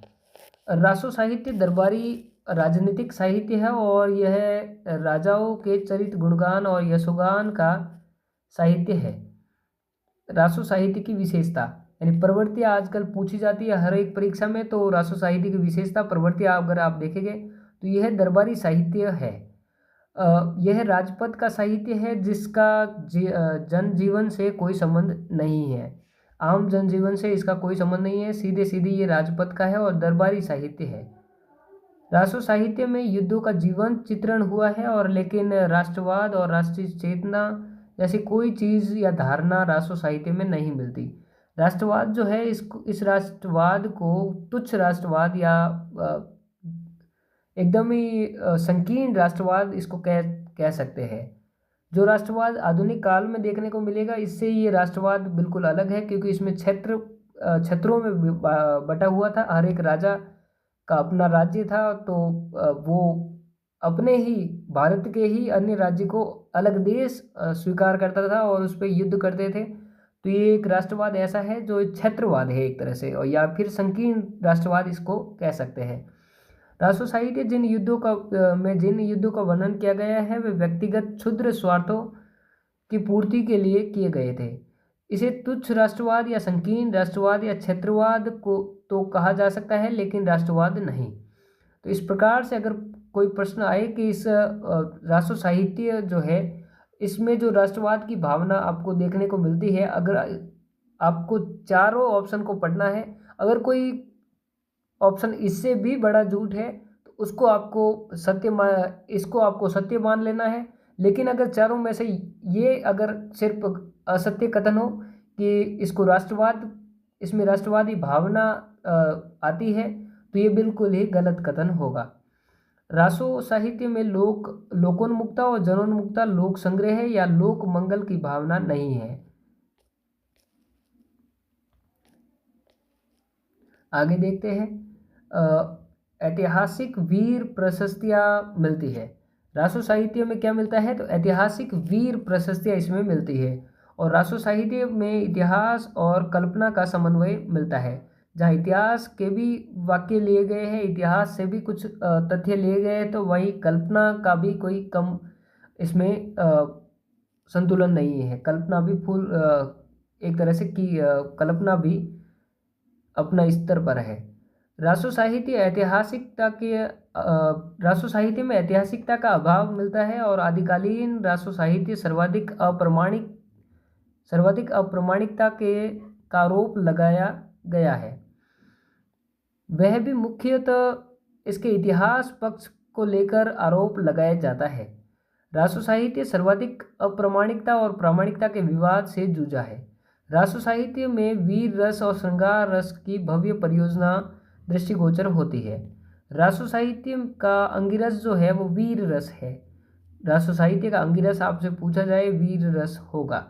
शांत रस को छोड़कर सभी रसों का समावेश रासो साहित्य में मिलता है। जैसे संयोग श्रृंगार का महत्व ज़्यादा, लेकिन वियोग श्रृंगार का गौण है। क्योंकि ये राजनीतिक दरबारी साहित्य है, तो दरबार में तो आपको वियोग श्रृंगार को छोड़कर संयोग श्रृंगार पर ही महत्व दिया जाना है। वीर रस जो है इसके चारों भेदों का सुंदर चित्रण मिलता है। 4 भेद होते हैं वीर रस के, इसको भी आपको याद रखना है काव्यशास्त्र में जबकि फिर से पढ़ाया जाएगा। युद्धवीर, दानवीर, दयावीर और धर्मवीर। इसमें विशेष याद रखना है कि कर्मवीर नहीं होता, जबकि जो होता है वे होते हैं दानवीर, धर्मवीर, दयावीर और युद्धवीर। ऐसा भी सवाल पूछा जा सकता है आपसे कि वीर रस के कौन सा भेद नहीं है। उसमें युद्धवीर, दयावीर, दानवीर और धर्मवीर होगा, और कर्मवीर अगर हो तो वो ऑप्शन गलत हो जाएगा। इसको आपको याद रखना है। प्रकृति का उद्दीपनकारी चित्रण मिलता है। उद्दीपनकारी चित्रण ये है कि कोई भी जो भाव है उसमें उसको उद्दीप्त करने वाला है। जैसे प्रकृति का विशेष खुले यानी स्पेसिफिक विशेषतः प्रकृति का कोई उल्लेख नहीं मिलता है। प्रकृति का उसके साथ साथ संयोग के रूप में उल्लेख मिलता है, उसे उद्दीपनकारी चित्रण कहते हैं। प्रकृति के साथ साथ अपने सुख दुख को जोड़कर देखते हुए प्रकृति का चित्रण करना उद्दीपनकारी रूप होता है। आदिकाल, भक्तिकाल और रीतिकाल में वियोग श्रृंगार के साथ प्रकृति के उद्दीपनकारी चित्रण का सर्वाधिक प्रमुखता मिली है। आचार्य शुक्ल जी का कथन है कि अपने ही सुख दुख में रंगकर प्रकृति को देखा तो क्या देखा। इसको विशेष याद रखेंगे आप कि अपने ही सुख दुख में रंग कर प्रकृति को देखा तो क्या देखा।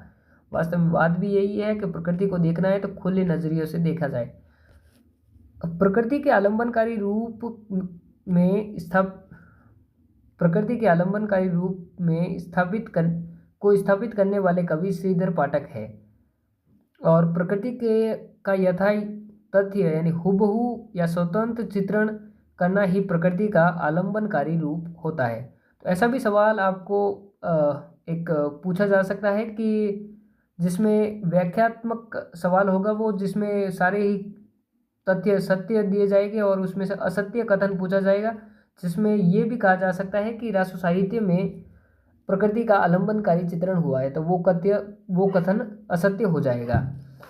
रासो साहित्य डिंगल पिंगल शैली में रचित है। डिंगल पिंगल शैली से आप परिचित होंगे क्योंकि आप राजस्थान के अपने साहित्य को पढ़ते हैं, तो वहाँ डिंगल और पिंगल का विशेष जिक्र होता है। डिंगल जो है वो राजस्थानी भाषा का मिश्रण रूप है और पश्चिमी राजस्थान का है, और पिंगल जो है वो ब्रजभाषा के साथ जो राजस्थानी का प्रयोग है वो होता है पिंगल। डिंगल जो है अपभ्रंश और राजस्थानी का मेल है, और पिंगल जो है अपभ्रंश और ब्रजभाषा का मेल है। डिंगल में वीर रस की रचना अधिक अनुकूल साबित होती है, जबकि पिंगल में श्रृंगार रस की के अधिक अनुकूल होता है। डिंगल जो है वो चारणों की है, डिंगल शैली चारणों की है, जबकि पिंगल शैली जो है वो भाटों की है। डिंगल जो है वो प्राचीन राजस्थानी यानी मारवाड़ी का ही एक रूप है, और पिंगल कहने से ब्रजभाषा का बोध होता है। पिंगल जो होगी वो पिंगल में ब्रजभाषा का रूप कहीं ना कहीं शामिल होगा, जबकि डिंगल में मारवाड़ी जो प्राचीन राजस्थानी है मारवाड़ी का ही एक रूप है। राष्ट्र साहित्य में प्रकृति और बारहमासा का सुंदर अभिव्यक्ति मिलती है, और राष्ट्र साहित्य प्रबंध और मुक्तक दोनों शैली में रचित है। तुलनात्मक ढंग से देखें तो प्रबंध शैली ज़्यादातर है। संदिग्ध रचनाएं मिलती है। संदिग्ध यानी जिन पर ज़्यादातर आरोप लगाए जाते हैं कि ये प्रामाणिक है या अप्रामाणिक है। संदिग्ध वही है जो अनिश्चित और अप्रामाणिक हो। असंदिग्ध वो होता है जो निश्चित और प्रामाणिक हो। जैसे जैन साहित्य जो है वो असंदिग्ध है, जबकि जो रासो साहित्य है वो संदिग्ध रचनाएं मिलती है। रासो साहित्य दरबारी सामंती अभिजात्यवाद की अभिव्यक्ति देखी जा सकती है, जिसमें दरबार में अभिजात्य वर्ग आपको पता ही है अभिजात्यवाद की अभिव्यक्ति मिलती है, और सामंती दरबार की व्याख्या मिलती है। वही आश्रयदाताओं का गुणगान हुआ है, और विविध छंद योजना भी इसमें मिलती है। विविध छंद योजना मिलती है, तो विविध छंद योजना आपको पृथ्वीराज रासो में देखने को मिलेगी कि पृथ्वीराज रासो में कुल 68 प्रकार के छंदों का प्रयोग हुआ है, और जिसमें सबसे प्रधान छप्पय, कवित, सवैया और दोहा छंद का विशेष प्रयोग मिलता है। रासो साहित्य में कथानक रूढ़ियों का निर्वाह हुआ है। आपको पंक्ति के रूप में दिया जा सकता है, तथ्यात्मक सवाल पूछा जा सकता है, कथानक रूढ़ियों का प्रयोग हुआ है या नहीं हुआ है, ऐसा करके तो याद रखना है आपको कि रासो साहित्य में कथानक रूढ़ियों का प्रयोग हुआ है। आगे है रासो साहित्य में स्वाभाविक अलंकार योजना मिलती है। स्वाभाविक अलंकार जहाँ अलंकार रीतिकाल में जहाँ अलंकारों को अपने मर्जी से लाया जाए, अपने यानी कि आचार्यत्व दिखाने के लिए लाया जाएगा, वही रासो साहित्य में स्वाभाविक रूप से अलंकारों का प्रयोग किया गया है। रासो शब्द की जो व्युत्पत्ति है इसको लेकर भी प्रश्न पहले भी पूछे गए हैं, और जो अपने इतिहास रचनाकार है उनमें जो एक टकराव है उसको भी प्रश्न के रूप में पूछा जा सकता है, मिलान करने के हिसाब से पूछा जा सकता है। तो आपको याद रखना है, जो रासो शब्द की उत्पत्ति जो है गारसंद तासी ने राजसूय शब्द से मानी है, जबकि ग्रियर्सन ने राजादेश से मानी है। विंध्येश्वरी प्रसाद दुबे ने राजयश से मानी है, और हरप्रसाद शास्त्री ने भी राजयश से ही मानी है।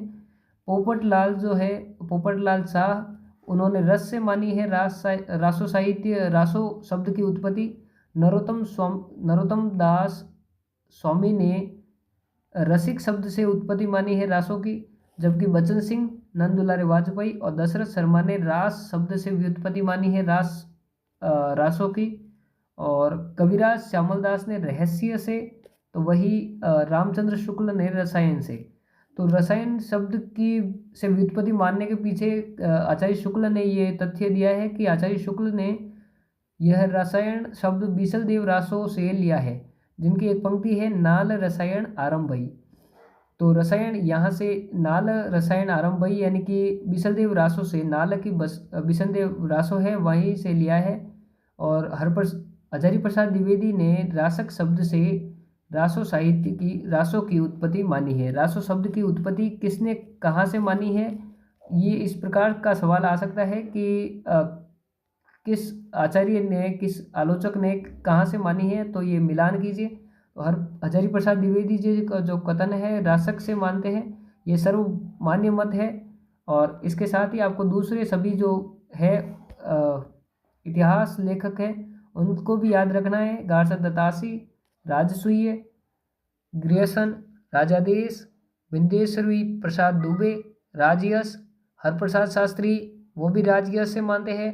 पोपटलाल शाह रस से, नरोत्तम दास स्वामी रसिक से, बचन सिंह जी और नंदुलारे वाजपेयी और दशरथ शर्मा रास से, वही कविराज श्यामल दास जी रहस्य से, और रामचंद्र शुक्ल रसायन से, और वही आचार्य प्रसाद द्विवेदी जी रासक से मानते हैं। आपको याद रखने के लिए इस प्रकार से याद रख सकते हैं। एक दो मैं बताऊँ अगर आपको, कि ग्रियर्सन जो है वो अंग्रेज है, ब्रिटिश है, तो ब्रिटिश का आदेश आपको मानना है क्योंकि राज्य उसके हाथ में है। उस समय का अंग्रेजी साहित्य जो अंग्रेज है, तो राजा का आदेश है, ग्रियर्सन का आदेश है, ऐसे आपको याद रखना है। और पोपटलाल है, पोपटलाल को रस बहुत पसंद है।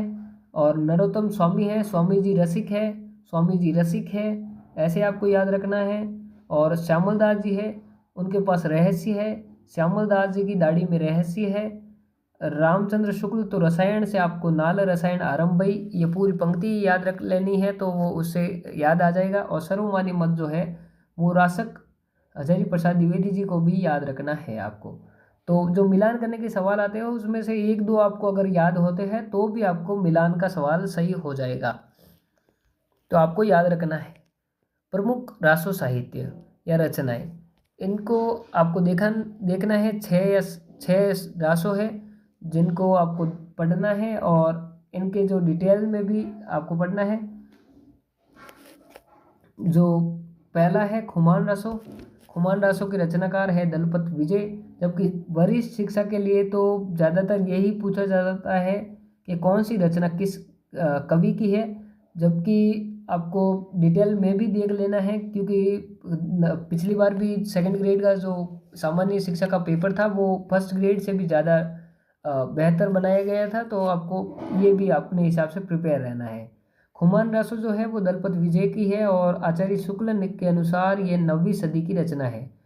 डॉक्टर नगेंद्र ने इस बात पर दुख प्रकट किया है कि राजस्थान में रहने के बावजूद राजस्थान के व्रत संग्राहकों ने इस रचना को 17वीं सदी का ठहराया है और किसी जैन कवि दलपत विजय द्वारा रचित बताया है, जो सही नहीं है। एंड डॉक्टर नगेंद्र के अनुसार तो ये जो रचना है वो दलपत विजय की भी नहीं है और ना ही 17वीं सदी की है, जबकि ये 17 में तो 9वीं सदी के साथ जाएगी, लेकिन इसके रचनाकार में दलपत विजय पर इनका आरोप लगेगा कि ये दलपत विजय की रचना नहीं है, ये किसी जैन कवि दलपत विजय की नहीं है।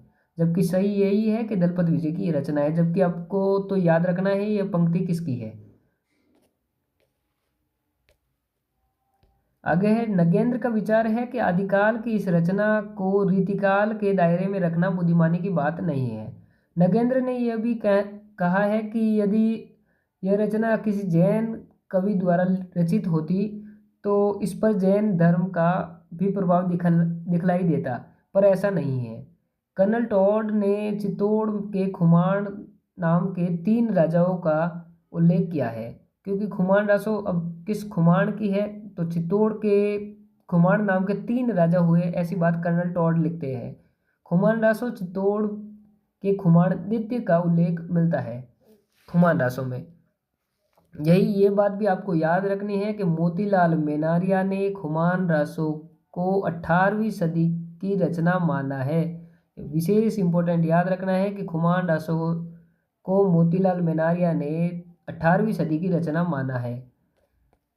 आगे चले गए, हजारी प्रसाद द्विवेदी जी के अनुसार यह रचना 1673 से 1703 ईस्वी के मध्य यानी 17वीं या 18वीं सदी के बीच में लिखी गई है। खुमान रासो में महाराणा प्रताप के सैन्य अभियान और इनके पुत्र अमर सिंह व मेवाड़ के महाराजा राज सिंह का भी उल्लेख मिलता है। अगर महाराणा प्रताप, महाराणा अमर सिंह और महाराणा राज सिंह का उल्लेख मिल रहा है तो ये कहीं ना कहीं ये अपने आप में सत्य है कि ये 9वीं सदी की रचना तो नहीं है। अगर 9वीं सदी की रचना है भी तो इसमें कुछ जो पीछे से जोड़े गए भाग लगाए गए हैं, ये जिक्र आएगा आगे। तो इस रचना में बगदाद के खलीफा अलमामू द्वारा चित्तौड़ पर आक्रमण करना और खुमाणदित्य से हारने का उल्लेख मिलता है। यानी खुमाणदित्य ने अलमामू को हराया है जो बगदाद का खलीफा है। असल में खुमान रासो में खुमाणदित्य के जीवन से अधिक खुमान के वंश परंपरा पर लिखा गया महाकाव्यात्मक इतिहास है। खुमान रासो असल में 900 वर्ष का परिमार्जन का काव्य है। यानी कि यह परिमार्जन का काव्य इस प्रकार से है कि आचार्य शुक्ल 9वीं सदी का मानते हैं और अन्य जो आलोचक है वो 18वीं सदी का। तो ये कहीं ना कहीं 900 वर्षों का परिमार्जन का काव्य है कि यानी कि इसका जो मूल रचना है वो तो 900 ईस्वी में लिखी गई, लेकिन उसमें पीछे से और भी जो रचनाकार है उन्होंने धीरे धीरे इसमें और भाग जोड़ते गए और ये 18वीं सदी तक का जिक्र इसमें मिलता है। अगला जो रासो साहित्य है वो है बीसलदेव रासो। बीसलदेव रासो जो है वो अजमेर के विग्रहराज चतुर्थ ही बीसलदेव है। जैसा कि आप अपने राजस्थान के इतिहास में भी पढ़ेंगे तो बीसलदेव रासो जो है विग्रहराज चतुर्थ ही बीसलदेव है। अजमेर के जो राजा है चौहान राजा है। मालवा के राजा भोज की पुत्री राजमती इसकी नायिका है। यानी कि पिछली बार एक बार ये भी सवाल आया हुआ है कि इसमें किन दोनों की प्रेम कहानी है, तो विग्रहराज चतुर्थ यानी बीसलदेव और इनकी रानी का नाम है राजमती, ये भी आपको याद रखना है। और माता प्रसाद गुप्त ने बीसलदेव रासो का संपादन किया है और जिसमें कुल 128 छंदों को स्थान दिया है इन्होंने। माता प्रसाद गुप्त ने बीसलदेव रासो का संपादन किया जिसमें 128 छंदों का जिक्र किया है। अगरचंद नाटा ने भी बीसलदेव रासो का संपादन किया है। आगे जो अध्ययन करेंगे वो है बीसलदेव रासो। बीसलदेव रासो के पहले संपादक जो है वो सत्यजीवन वर्मा है और इस रचना में पिंगल शैली का प्रधानतः प्रयोग हुआ है। और बीसलदेव रासो जो है वो ब्रजभाषा की पहली साहित्यिक रचना मानी जाती है। ब्रजभाषा की पहली साहित्यिक रचना अगर पूछी जाए तो वो बीसलदेव रासो होगी। जबकि ब्रजभाषा का सर्वप्रथम प्रयोग जो है, ज़्यादा प्रयोग जो है वो कहीं ना कहीं रीतिकाल में होता है, लेकिन ब्रजभाषा की पहली साहित्यिक रचना अगर पूछी जाएगी तो वो बीसलदेव रासो होगी। जबकि हिंदी रचना में पहली बार 12 मासा यहीं प्राप्त होता है जो कार्तिक मास से प्रारंभ होता है। और इसकी जो रचना है, इसकी एक पंक्ति है वो जो बीसलदेव रासो की रचना की शुरुआत कहाँ से हुई तो उसकी जानकारी देने वाली एक पंक्ति आती है कि संवत 1272 मंजारी जेठ बदी नवमी नवमी बुधवारी नाल रसायन आरंभई शारदा तुड़ी ब्रह्म कुमारी। तो इस पंक्ति को लेकर कई जो आलोचकों ने इस रचना का जो क्रम समय काल बताया है वो इस प्रकार से है कि रामचंद्र शुक्ल ने 72 से 12 का अर्थ लिया है, और अर्थात संवत 1212 यानी 1155 ईस्वी से ईस्वी में इसका रचना काल माना है। इस प्रकार बिसलदेव रासो का समय जो है वो 12वीं सदी ठहरता है, लेकिन माता प्रसाद गुप्त ने बिसलदेव रासो का समय 14वीं सदी ठहराया है। और मोतीलाल मेनारिया ने मोतीलाल मेनारिया का मानना है कि 16वीं सदी में गुजरात के जैन कवि नरपति नाल ने बिसलदेव रासो की रचना की है। बिसलदेव रासो जो है 4 खंडों में और लगभग 2000 चरणों में और 128 छंद में रचित है। इसके जो 4 खंड है उनको भी लेकर सवाल पहले पूछे गए हैं कि किस खंड में में क्या जिक्र है। तो पहला जो खंड है उसमें अजमेर के राजा बिसलदेव और मालवा की राजकुमारी भोजराज की पुत्री राजमती का विवाह की जानकारी मिलती है। ऐसा भी सवाल आपसे पूछा जा सकता है कि किस खंड में विवाह की जानकारी मिलती है, और आगे भी है। तो दूसरे खंड में जो है राजा का सवाल है और पर रानी का, और राजा का सवाल पूछना है और रानी का व्यंग्य है, और राजा का फिर उड़ीसा जाना है। इस बारे में जिक्र दूसरे खंड में किया गया है। जबकि तीसरे खंड में रानी राजमती का वियोग वर्णन किया गया है और राजा का वापस आना है। तो इसमें खासकर यही पूछा जा सकता है कि राजमती और बिसलदेव का के विवाह की जानकारी किस खंड में मिलती है, तो पहले खंड में मिलती है। और रानी की का जो वियोग वर्णन है वो किस खंड में मिलता है, तो वो तीसरे खंड में मिलता है। चौथा जो खंड है उसमें रानी का मालवा जाना है और राजा का उनको रानी को मनाना है। इस प्रकार से जो राजमती है वो हिंदी की पहली प्रोसित पत्रिका नायिका मानी जाती है। और प्रोफेसर नामवर सिंह जी का कथन है कि समूचे मध्यकाल में जबान की इतनी तेज और मन की इतनी खरी नायिका कोई दूसरी नहीं हुई। समूचे मध्यकाल में जबान की इतनी तेज और मन की इतनी खरी नायिका दूसरी कोई नहीं हुई। ये कथन किस आलोचक का है और किसके बारे में है, ये प्रश्न भी आपसे पूछा जा सकता है। तो याद रखिएगा, नामवर सिंह जी के द्वारा कहा गया कथन है और ये राजमती को संकेत करते हुए कहा गया कथन है। बिसलदेव रासो की एक पंक्ति है कि अस्त्रिक जन्म काई दियो है महेश अवर जन्म धारे घना हो नरेश। ये पंक्ति भी याद रखेंगे कि ये पंक्ति कहाँ से ली गई है, तो ये बिसलदेव रासो से ली गई पंक्ति है।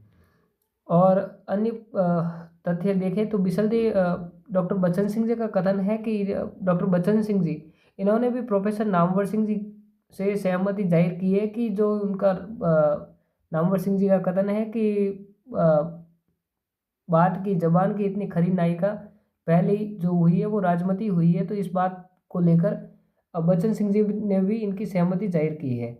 और एक पंक्ति को रेखांकित किया गया है बच्चन सिंह जी के इतिहास में, जो वो है दव का दादा हुकूप लई जीप का दादा न पाल वई। ये पंक्ति भी बिसलदेव रासो से ली गई है। डॉक्टर नगेंद्र ने राजा का उड़ीसा प्रवास जो है वो 12 वर्षों का बताया है, जबकि रामचंद्र शुक्ल ने इस जो उड़ीसा प्रवास का समय काल है वो 12 महीने बताया है। इस रचना में प्रेम, विवाह और श्रृंगार का मार्मिक चित्रण हुआ है। यद्यपि कवि ने श्रृंगार के दोनों पक्ष यानी संयोग और वियोग दोनों का चित्रण किया है, लेकिन प्रधानतः वियोग श्रृंगार रस की है।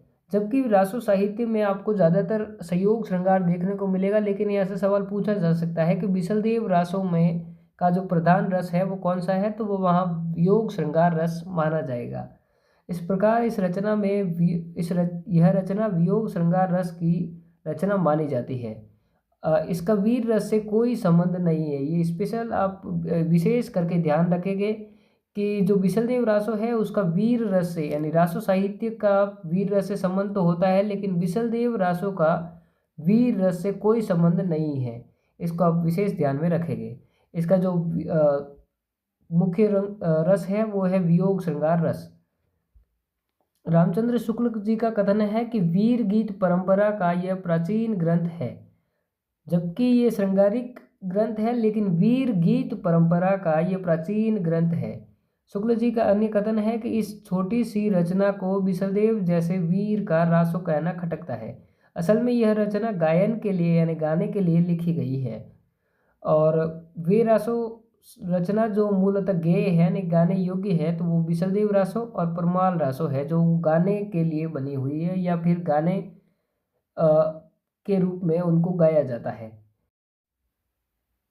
आगे है वे विरह परक रचना जो दूत काव्य के रूप की परंपरा में लिखी गई है, तो वे है मेघदूत, संदेश रासक और बिसलदेव रासो। मेघदूत, संदेश रासक और बिसलदेव रासो।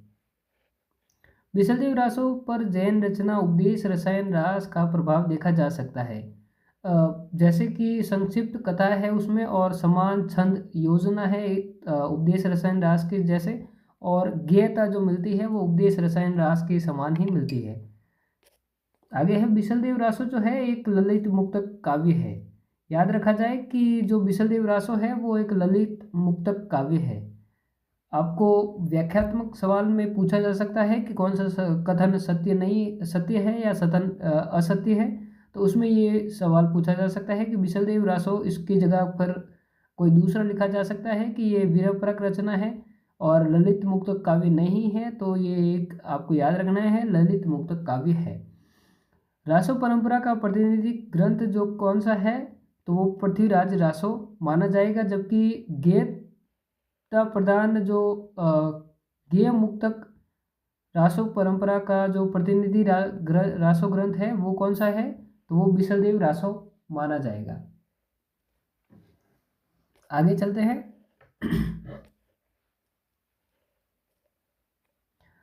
आगे है हमीर रासो।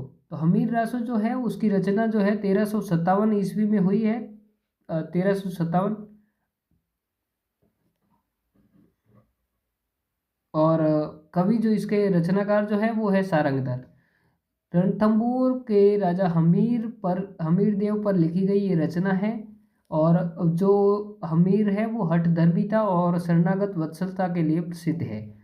सर्वप्रथम आचार्य शुक्ल ने प्राकृत पेंगलम में आए 8 छंदों के आधार पर सारंगधर के हमीर रासो ग्रंथ का अस्तित्व का पता लगाया है। यानी हमीर रासो आज भी पूरी रचना अपने पास नहीं मिलती, जबकि इसके 8 छंदों के आधार पर ही इसका पता प्राकृत पेंगलम के में आए 8 छंदों के हिसाब से ही आचार्य शुक्ल ने लगाया है।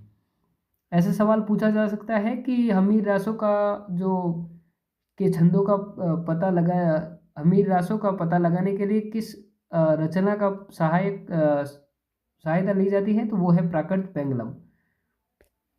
आगे है राहुल सांकृत्यायन ने हमीर रासो के रचयिता जज्जल को माना है। वही हजारी प्रसाद द्विवेदी के अनुसार अमीर जो है शब्द का बिगड़ा हुआ रूप ही हमीर है, जो एक विशेषण है, न कि किसी व्यक्ति का नाम है। जबकि ये तथ्य हजारी प्रसाद द्विवेदी जी के अनुसार ठीक है, लेकिन ऐसे देखा जाए सर्वमान्य मत ये है कि हमीर जो है अपने रणथंभौर के हमीर के लिए प्रयुक्त है। इस प्रकार जो हमीर रासो ग्रंथ है उसका अस्तित्व आज भी संकट में पड़ा हुआ है और इस रचना में केवल 8 छंद ही प्राप्त होते हैं।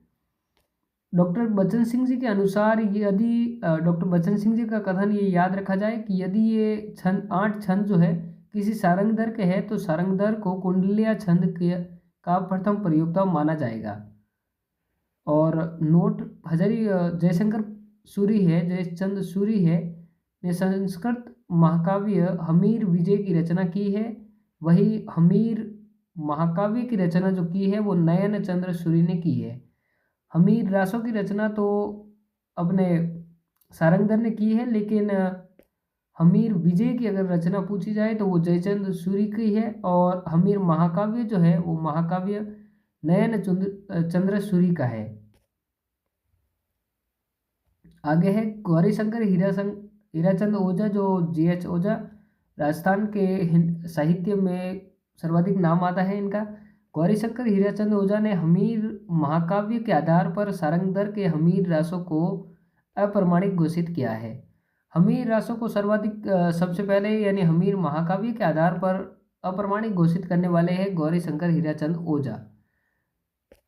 और आचार्य शुक्ल ने हमीर रासो को इंगित करते हुए कहा है कि अपभ्रंश रचनाओं की समाप्ति यही से समझनी चाहिए।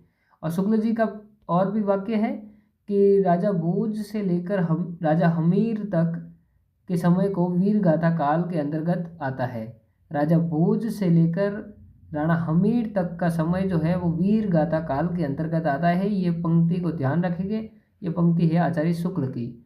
और हमीर रासो को इंगित करते हुए आचार्य शुक्ल लिखते हैं कि अपभ्रंश रचनाओं की समाप्ति यही से समझनी चाहिए।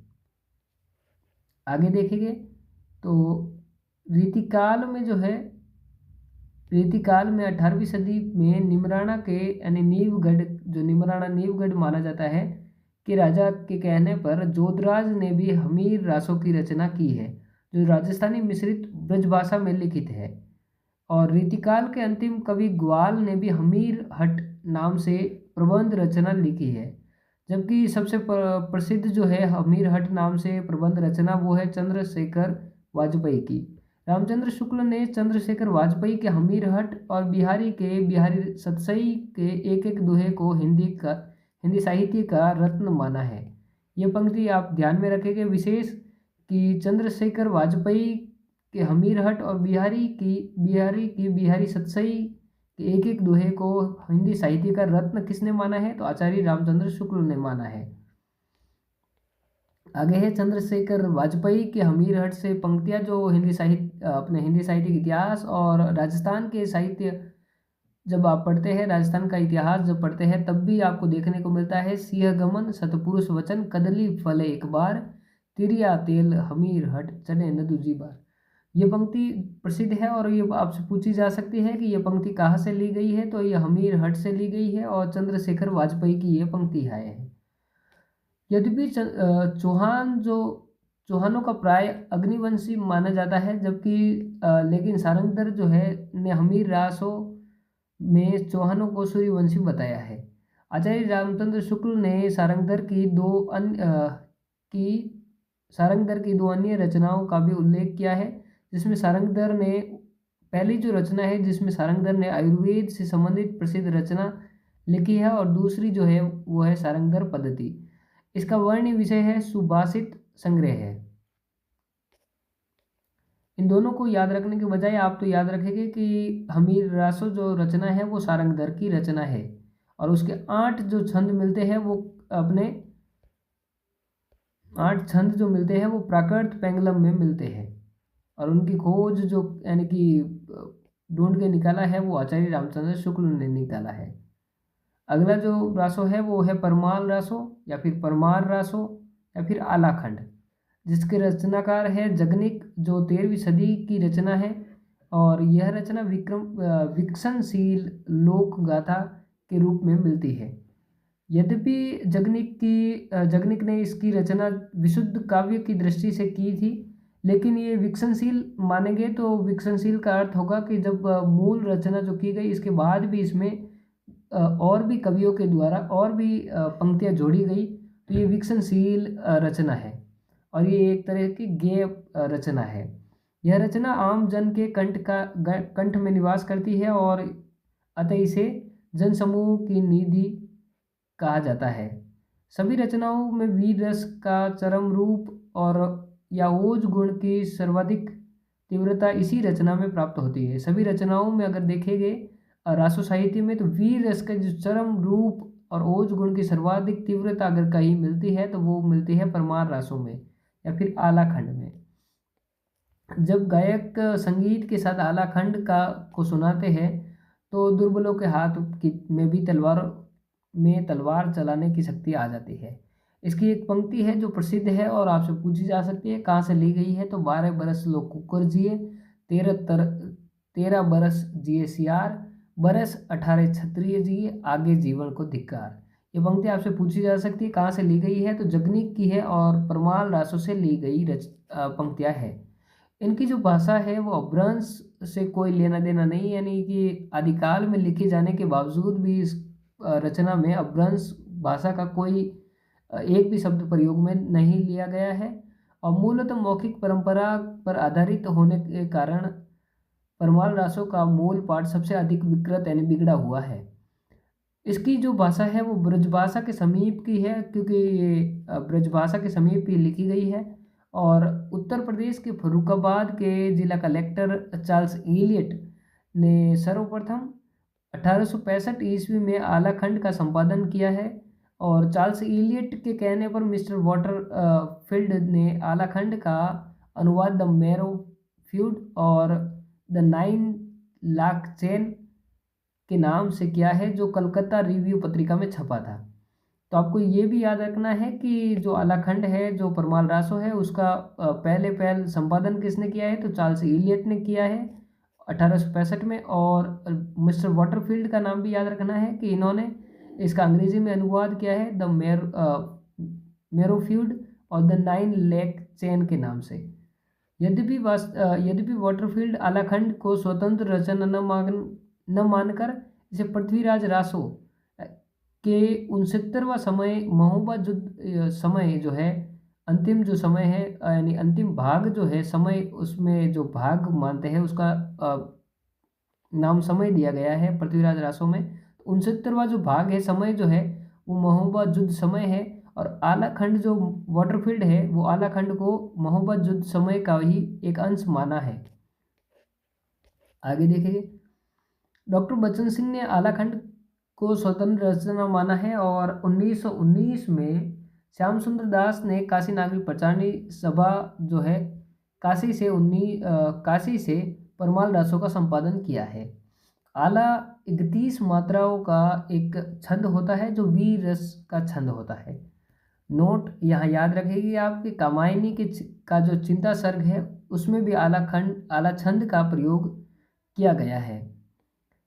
और एक बार सवाल ये भी पूछा गया है कि आला और उदल जो है वो किस वंश के वीर थे, तो वो बनफर वंश के वीर थे। ये भी आपको याद रखना है कि आला और उदल जो है उनके पराक्रम की ये गाथा है एक तरह से। तो जो वो बनाफर वंश के वीर थे और ये महोबा के राजा परमार देव चंदेल के वीर सेनापति थे और पृथ्वीराज चौहान के खिलाफ लड़ते हुए वीर गति को प्राप्त हुए थे। सर्वाधिक आला जो गाए जाते हैं वो वर्षा ऋतु में गाए जाते हैं। अगला जो रासो साहित्य है वो है विजयपाल रासो। विजयपाल रासो जो है वो उसके रचनाकार नल सिंह या नल सिंह है और ये 16वीं सदी की रचना है और करौली के राजा विजयपाल को केंद्र में रखकर लिखी गई रचना है। जयचंद्र प्रकाश जो है उसकी ज़्यादा जानकारी नहीं मिलती है, ये अनुपलब्ध है, जिसके रचनाकार भट्ट केदार है और जसमयंक जसचंद्रिका जो है मधुकर कवि की है। दयालदास कृत राठौड़ोरी ख्यात में उल्लेख मिलता है कि कन्नौज के गढ़वाल राजा जयचंद की वीर प्रशस्ति के रूप में ये दोनों महाकाव्यात्मक रचनाएं लिखी गई थी। ये एक सिर्फ इतना ही राठौड़ों की ख्याल दयालदास की है, उसमें जिक्र मिलता है कि कन्नौज के गढ़वाल जो है जयचंद गढ़वाल, उनकी वीर प्रशस्ति के रूप में ये दोनों ही रचनाएं लिखी गई थी। जो जयचंद्र प्रकाश है वो भट्ट केदार के द्वारा लिखी गई और जसमयंक जसचंद्रिका जो है वो मधुकर कवि के द्वारा लिखी गई रचना है। आगे चलेंगे। आगे जो रासो साहित्य का सर्वाधिक प्रमुख अगर कोई रासो है तो वो है पृथ्वीराज रासो और इससे प्रश्न आने की ज़्यादातर संभावनाएं हैं। पृथ्वीराज रासो जो है वो 1343 ईस्वी में रचना इसकी की गई ऐसा माना जाता है और इसका जो रचनाकार है वो चंद बरदाई है, जिसका अपभ्रंश में नाम बलिदय है और इस पर चंद बरदाई का जो वास्तविक नाम माना जाता है वो पृथ्वी भट्ट है और इनका जन्म जो हुआ है वो लाहौर में हुआ है। माता प्रसाद गुप्त ने 1343 ईस्वी रचना मानी है। इसकी जो 1343 ईस्वी रचना मानी है, माता प्रसाद गुप्त का काम आपको पता होगा कि आदिकाल के सर्वाधिक प्रामाणिक अगर कोई साहित्यकार है, कोई रचनाएं को उद्धृत करने वाले हैं, प्रकाशित करवाने वाले हैं, तो वो काम माता प्रसाद गुप्त का है। तो इनका तथ्य आप ध्यान में रखेंगे कि माता प्रसाद गुप्त ने पृथ्वीराज रासो को 1343 ईस्वी माना है कालक्रम। चंद्रबरदाई पृथ्वीराज चौहान के बाल सखा, युद्ध मंत्री और राज दरबारी थे। ऐसा उल्लेख मिलता है कि चंद्रबरदाई और पृथ्वीराज चौहान जो है इनका जन्म और मरण एक साथ हुआ था। और जो पृथ्वीराज चौहान है तृतीय, जो राय पिथौरा के नाम से प्रसिद्ध है, के नाम से विख्यात है। इनके पिता का नाम सोमेश्वर है, माता का नाम कपूरी देवी है। इतिहास में कपूरी देवी मिलता है, जबकि इस ग्रंथ में पृथ्वीराज रासो जो चंद्रबरदाई का ग्रंथ है इसमें इनकी माता का नाम कमला मिलता है। और आगे है, रामचंद्र शुक्ल ने चंद्रबरदाई को हिंदी का पहला महान कवि महाकवि और पृथ्वीराज रासो को हिंदी का पहला महाकाव्य माना है। पृथ्वीराज रासो हिंदी का पहला प्रथम महाकाव्य तो है ही, साथ ही साथ अपभ्रंश का अंतिम महाकाव्य भी है। अपभ्रंश किस प्रकार से अवहट्ट का रूप धारण करती हुई पुरानी हिंदी के समीप आ रही थी, इस भाषिक संक्रमण का प्रथम साक्ष्य अगर आपको देखना है तो वो पृथ्वीराज रासो में देखा जा सकता है। रासो साहित्य का प्रतिनिधि ग्रंथ पृथ्वीराज रासो है और इस रचना में डिंगल पिंगल दोनों शैलियों का प्रयोग हुआ है, लेकिन पिंगल शैली इसकी प्रधान है। आपको याद रखना है, क्योंकि आपको इस पृथ्वीराज रासो में वीर रस को देखते हुए आपको लगेगा कि ये डिंगल प्रधान होगा, जबकि ये पिंगल प्रधान शैली, दोनों शैलियों का प्रयोग हुआ है, लेकिन प्रधान अगर पूछी जाए तो वो पिंगल शैली होगी। आगे चलते हैं। तो डॉक्टर बच्चन सिंह जी का कथन है कि हिंदी का पहला महाकाव्य पृथ्वीराज रासो न तो पश्चिम महाकाव्य की भांति त्रासादांत यानी ट्रेजेडिक या दुखांत कृति है और न ही संस्कृत महाकाव्यों की भांति सुखांत है। यह तो सुख दुख की विलक्षण संधि पर रचित प्रसादांत रचना है। यानी कि आपको बच्चन सिंह जी से याद रखना है कि ये पृथ्वीराज रासो को प्रसादांत मानते हैं। प्रसादांत में नायक की विजय तो हो जाती है, लेकिन वह फल का अंतिम रूप से भोगता नहीं होता। जिस प्रकार से पृथ्वीराज रासो में भी बताया गया है कि अंत में पृथ्वीराज ने मोहम्मद गोरी को मार देते हैं, लेकिन वो फिर उनकी भी मृत्यु साथ ही हो जाती है, निधन उनका भी हो जाता है। डॉक्टर बच्चन सिंह जी का कथन है कि पृथ्वीराज रासो जो है वो महाकाव्यात्मक राजनीतिक त्रासदी है। शंभुनाथ सिंह जी का कथन है, शंभुनाथ सिंह जी ने पृथ्वीराज रासो को विकसनशील महाकाव्य की संज्ञा दी है। पृथ्वीराज रासो जो है वो इतिहास व कल्पना का सुंदर समन्वय देखा जा सकता है। गौरीशंकर हीराचंद ओझा की अगर आप बात करेंगे, जो राजस्थान के समग्र इतिहासकार है, ने पृथ्वीराज रासो को भटभड़ंत कल्पना कहकर खारिज कर दिया है। गौरीशंकर हीराचंद ओझा का ये कथन याद रखेंगे कि पृथ्वीराज रासो को भटभड़ंत कल्पना कहकर किसने खारिज किया है, तो वो किया है गौरीशंकर हीराचंद ओझा ने। और पृथ्वीराज रासो जो है पृथ्वीराज रासो में अध्याय का नाम समय या समयु मिलता है और 69 समय इसमें मिलते हैं और 68 प्रकार के छंद इसमें प्रयोग में लिए गए हैं। सर्वप्रधान छंद जो है वो है छप्पय, उसके बाद है कवित और फिर है आरिल। प्रोफेसर नामवर सिंह जी ने चंद्रबरदाई को चंदों का राजा कहा है और वही शिव सिंह सेंगर ने इन्हें छप्पय छंद का राजा कहा है। छंदों का राजा तो नामवर सिंह जी ने कहा है, जबकि छप्पय छंद का राजा शिव सिंह सेंगर ने कहा है। पृथ्वीराज रासो की पहली पंक्ति है, उक्ति धर्म विशालस्य राजनीति नवरसम नवम रसम षट भाषा पुराणच कुरान कथितमय। ये प्रथम छंद है पृथ्वीराज रासो का, जिसमें षट भाषा की बात कही गई है, जिसमें अपभ्रंश, अवहट्ट, पुरानी हिंदी, राजस्थानी, ब्रजभाषा, अरबी फारसी, इन सभी को शामिल किया गया है। तो पहली पंक्ति को भी आपको ध्यान में रखना है, जबकि ऐसा सवाल पूछा जाए ये बहुत ही कम संभावना है। उक्ति धर्म विशालस्य राजनीति नवरसम षट भाषा पुराणच कुरान कथितमय। और पृथ्वीराज रासो की जो अंतिम छंद जो है वो है रासौ आसंबु नवरस सरस छंद छंद की अमीय सम श्रृंगार वीर करुणा विभत्स अभूत संत सम। यानी कि पृथ्वीराज रासो जो है उसका अंतिम छंद को भी आपको ध्यान में रखना है कि इसमें रासौ आसंबु नवरसम सरस छंद छंद कि अमीय सम श्रृंगार वीर करुणा विभच अद्भुत संत सम, यानी सभी रसों का इसमें प्रयोग किया गया है और ये नव रसों को साथ लेकर रचना लिखी गई है। पृथ्वीराज रसों की विशेषता इस बात में निहित है कि वीर रस और श्रृंगार रस की जैसी भव्य परियोजना इस रचना में मिलती है वैसी अन्यत्र कहीं नहीं मिलती। इसमें श्रृंगार रस की भी उतनी ही बात है जितनी कि वीर रस की। आदिकाल में काव्य रूढ़ि का सर्वाधिक निर्वाह पृथ्वीराज रासों में मिलता है। भक्ति काल में सबसे ज़्यादा जो काव्य रूढ़ि आपको देखने को मिलेगी वो है जायसी के पद्मावत में। पृथ्वीराज रासो जो है 60 से पृथ्वीराज रासो की 60 से अधिक प्रतियां राजस्थान से प्राप्त होती है। अधिकांश जो प्रतियां है वो अगरचंद नाहटा ने खोजी है और इन प्रतियों के आधार पर नरोत्तम दास ने पृथ्वीराज रासो की 4 रूपांतरण निर्धारित किए हैं। इसमें व्रत रूपांतरण है जिसमें 16,306 छंदों को स्थान दिया गया है। मध्य रूपांतरण है जिसमें 7,000 छंदों को स्थान दिया गया है। लघु रूपांतरण है जिसमें 3500 छंद एंड 3,500 छंदों को स्थान दिया गया है। और लघुतम रूपांतरण जिसमें 1,300 छंदों को स्थान दिया गया है। व्रत जो रूपांतरण है वो सर्वाधिक लोकप्रिय रूपांतरण रहा है और अध्याय का जो नाम है, इसमें जो अध्याय है उनका नाम है समय, और जिसमें 69 समय मिलते हैं और 68 प्रकार के छंद प्रयोग में लिए जाते हैं। सबसे ज़्यादा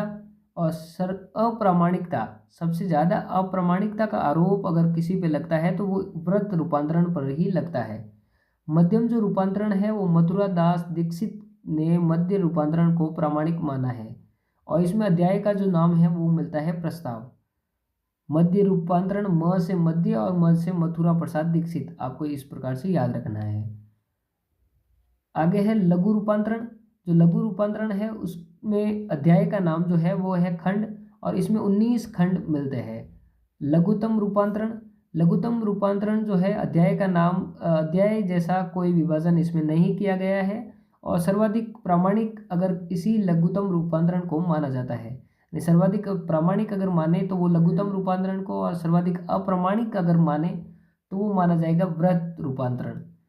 डॉक्टर माता प्रसाद गुप्त और डॉक्टर दशरथ शर्मा ने इसी रूपांतरण यानी लघुतम रूपांतरण को ही प्रामाणिक माना है।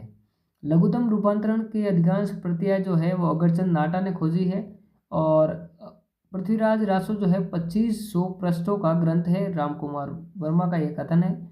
डॉक्टर नगेंद्र ने पृथ्वीराज रासो को विशाल घटना कोश कहा है।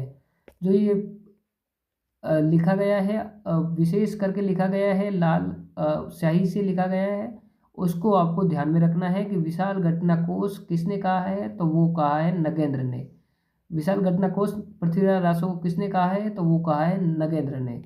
पृथ्वीराज रासो से जो पंक्तियाँ ली गई है वो इस प्रकार से है। कमल गंध वैसंद हंस गति चलती मंद मंद, रघुनाथ चरित हनुमत कृत भूप भोज उदय जिमी, पुस्तक जलन हत दे चली गज्जन नृपकाज। चंद बरदाई का ये कथन है। क्योंकि जलहण के हाथ में लेकर जो पुस्तक है चंद बरदाई चले गए हैं नृप के यानी कि राजा के काज के लिए, तो 69 समय जो है वो तो चंद बरदाई ने लिखे, जबकि 10 जो समय है, अंतिम जो 10 समय है वो जलन ने लिखे हैं। मनु कला शशिभान कला 1615, एकादश से 15 विक्रम साख अनंत, जी कछु दियो कैमास कयो दिनमान दिन पाइए। ये पंक्ति आपको ध्यान में रखनी है कि ये पंक्तियाँ कहाँ से ली गई है, तो पृथ्वीराज रासो से ली गई है। फिर पृथ्वीराज रासो से लेकर एक विशेष सवाल पूछा जाता है और आगे भी पूछा जा सकता है कि किस आलोचक ने तो पृथ्वीराज रासो को प्रामाणिक माना है और किसने अप्रामाणिक माना है और किन्होंने अर्ध प्रामाणिक इसको माना है। तो प्रारंभ में तो इस ग्रंथ पर ऐसा कोई विवाद नहीं था। प्रारंभ में ताशी ने इस ग्रंथ में कोई संदेह नहीं करते थे और एशियाटिक सोसाइटी ऑफ बंगाल भी इसे प्रकाशित करने के लिए तैयार रही थी। और कर्नल जेम्स टॉड जो है पृथ्वीराज रासो के काव्य सौंदर्य पर रीझ कर इसके हजारों छंदों को का अनुवाद कर दिया था। फिर जो ये विवाद प्रारंभ होता है वो कर्नल टॉड के पृथ्वीराज रासो का उद्धारक माने जाते हैं। कर्नल टॉड को पृथ्वीराज रासो का उद्धारक माना जाता है। और जबकि जो ये विवाद प्रारंभ होता है वो प्रारंभ होता है डॉक्टर वूलर से।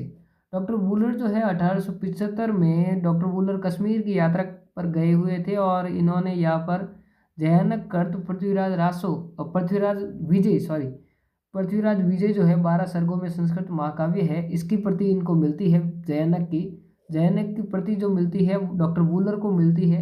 और डॉक्टर वूलर ने जयानक विजय के आधार पर ही डॉक्टर वूलर ने पृथ्वीराज रासो को अप्रमाणिक घोषित करते हैं।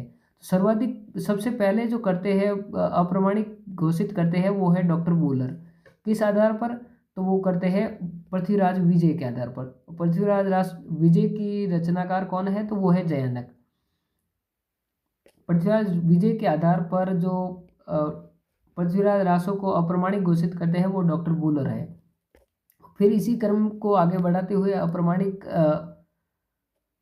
मानने वाले विचारक है। तो इस वर्ग में अप्रमाणिक मानने वाले जो है इस वर्ग के विद्वानों ने का विचार है कि ना तो कोई चंद बरदाई कवि हुआ है और ना ही कोई चौहान के दरबार में थे और न ही इन्होंने कोई पृथ्वीराज रासो महाकाव्य लिखा है। इस वाक्य को मानने वाले जो है यानी अप्रमाणिक मानने वाले जो है वो है डॉक्टर वूलर, गौरीशंकर हीराचंद ओझा, रामचंद्र शुक्ल, रामकुमार वर्मा, देवी प्रसाद वर्मा, डॉक्टर मॉरिसन और अमृतलाल सील, मुरारी दीन और कविराज श्यामल दास और मुरारी दीन तो पहले से ही इसको अप्रमाणिक मानते थे, लेकिन फिर डॉक्टर वूलर के कहने पर बाद के आलोचकों ने भी इस पर ध्यान दिया। डॉक्टर गौरीशंकर हीराचंद ओझा ने, रामचंद्र शुक्ल ने, राम कुमार वर्मा ने, देवी प्रसाद वर्मा और मॉरिसन और अमृतलाल सील ने, इन्होंने पृथ्वीराज रासो को जो है अप्रमाणिक माना है। और प्रामाणिक मानने वाले विद्वान कौन है? तो प्रामाणिक मानने वाले विद्वान इस वर्ग के विद्वान जो है विद्वानों का विचार है कि चंद्रबरदाई जो है चौहानों के दरबार में थे और इन्होंने पृथ्वीराज रासो महाकाव्य लिखा है। गारसद तासी इस क्रम में है Garcin de Tassy, Shiv Singh Sengar, Grierson, Mishra Bandhu, colonel James Tod, doctor Shyam Sundar Das, Mohanlal Vishnulal Pandya और मथुरा प्रसाद दीक्षित। ये तो है प्रामाणिक मानने वाले। फिर है तीसरे जो अर्ध प्रामाणिक मानते हैं। अर्ध प्रामाणिक मानने वालों का जो इसके पीछे राय है कि इस वर्ग के विद्वानों का विचार है कि चंद्रबरदाई ने चौहानों के दरबार में पृथ्वीराज रासो लिखा है, लेकिन आज उसमें बहुत सारे प्रक्षिप्त अंश जुड़ गए हैं। प्रक्षिप्त अंश का अर्थ है कि बाद में जोड़ा गया अंश। तो अर्ध प्रामाणिक मानने वाले हैं मुनि जीन विजय, हजारी प्रसाद द्विवेदी, सुनीति कुमार चटर्जी, डॉक्टर दशरथ शर्मा, माता प्रसाद गुप्त, अगरचंद नाहटा। तो आप इनको याद रखेंगे और इनका एक बार स्क्रीनशॉट लेना चाहे तो वो भी ले ले, और नहीं तो अपने जो वो दिया जाएगा PDF उसके माध्यम से देख लेना कि कौन तो इसमें प्रामाणिक मानते हैं, कौन अप्रामाणिक मानते हैं और कौन विद्वान है जो अर्ध प्रामाणिक मानते हैं, क्योंकि हर बार ही इससे एक क्वेश्चन पूछा ही जाता है। आगे चलेंगे। इसी क्रम में चौथा जो एक और विचार दिया जाता है कि ये मुक्तक काव्य भी हो सकता है, जबकि ये तो एक गलत बात है। मुक्तक काव्य मानने वाले भी हैं। तो नरोत्तम दास ने पृथ्वीराज रासो को प्रबंध रूप न मानकर मुक्तक रचना मानी है, मुक्तक रूप में माना है। और नीचे दिए गए एक सवाल दिया गया है, इस प्रकार से आपको सवाल पूछे जाते हैं कि निम्नलिखित में से कौन से विद्वान ने पृथ्वीराज रासो को यानी प्रामाणिक माना है। तो उसमें है श्यामल दास, डॉक्टर आचार्य रामचंद्र शुक्ल, गौरीशंकर हीराचंद ओझा और डॉक्टर दशरथ शर्मा। जबकि आपको पता है कि डॉक्टर दशरथ शर्मा जो है उन्होंने अर्ध प्रामाणिक माना है, लेकिन इन विकल्प में ये जो तीनों बाकी दूसरे हैं वो तो अर्ध अप्रामाणिक मानने वाले हैं, तो इसलिए ये चौथा ऑप्शन सही हो जाएगा। तो डॉक्टर दशरथ शर्मा इन्होंने अर्ध प्रामाणिक माना है हालांकि, लेकिन ऐसा सवाल पूछा जाए जिसमें अर्ध प्रामाणिक वाला हो और बाकी अप्रामाणिक वाला हो तो अर्ध प्रामाणिक वाले माने जाएंगे। आगे है स्पष्टीकरण, यानी प्रामाणिक और अप्रामाणिक मानने के पीछे क्या क्या विचार है विचारकों के। तो पृथ्वीराज रासो को सबसे पहले अप्रामाणिक घोषित करने वाले विद्वान जो है वो है डॉक्टर वूलर।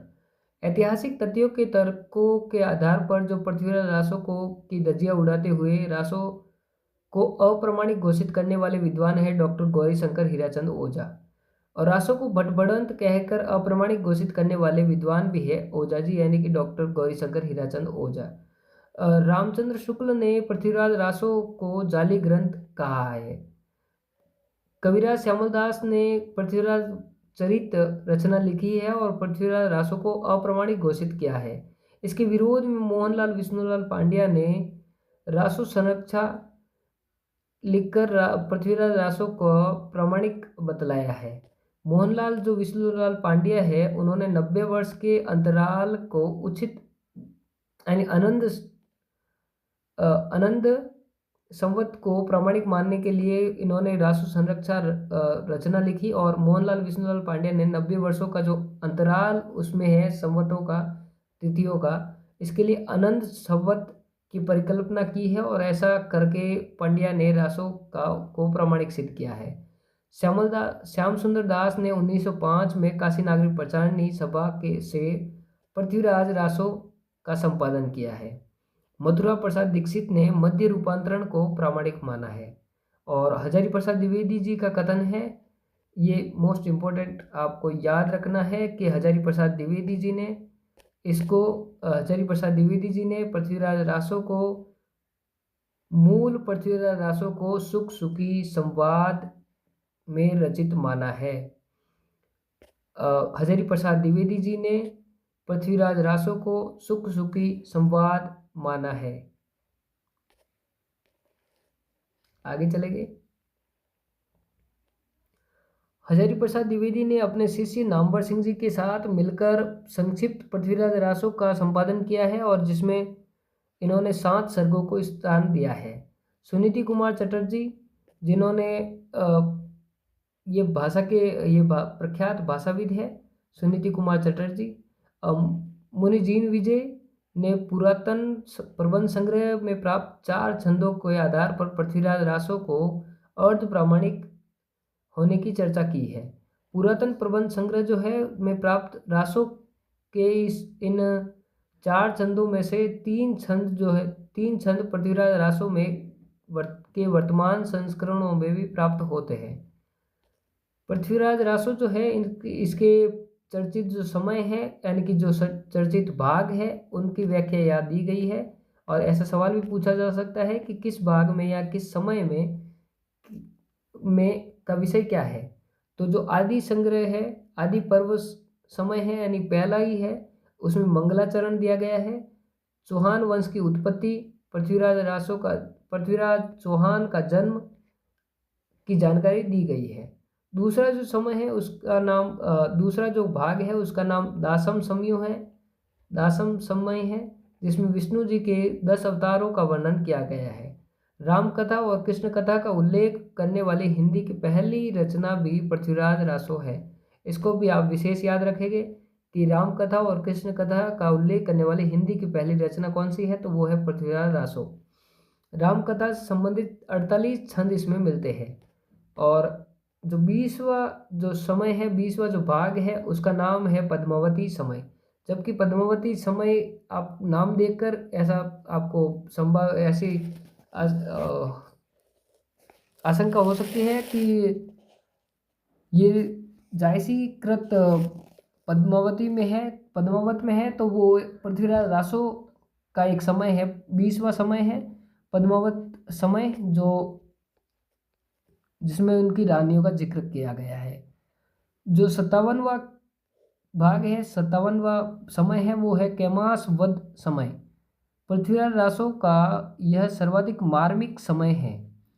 61वां जो भाग है उसका नाम है कनौज समय। यह पृथ्वीराज रासो का सबसे बड़ा समय है। 65वां जो समय है इसमें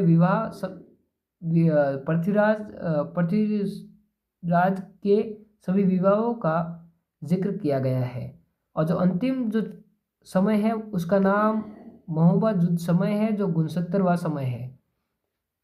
इसको वॉटरफील्ड ने आलाखंड का अंश माना है। आगे चलेंगे। पृथ्वीराज रासो की एक पंक्ति जो बार बार पूछी जाती है और आपको विशेष याद रखनी है, तो वो है 4 बास 24 गज अंगुल अष्ट प्रमाण ता ऊपर सुल्तान है मत छूके चौहान। तो आज के लिए इतना ही इस सत्र के लिए, और आगे जब हम पढ़ेंगे तब आदिकाल के कविद्वय और लौकिक साहित्य, लौकिक रचनाएं बाकी रह गई है आदिकाल में, उनका अध्ययन करेंगे।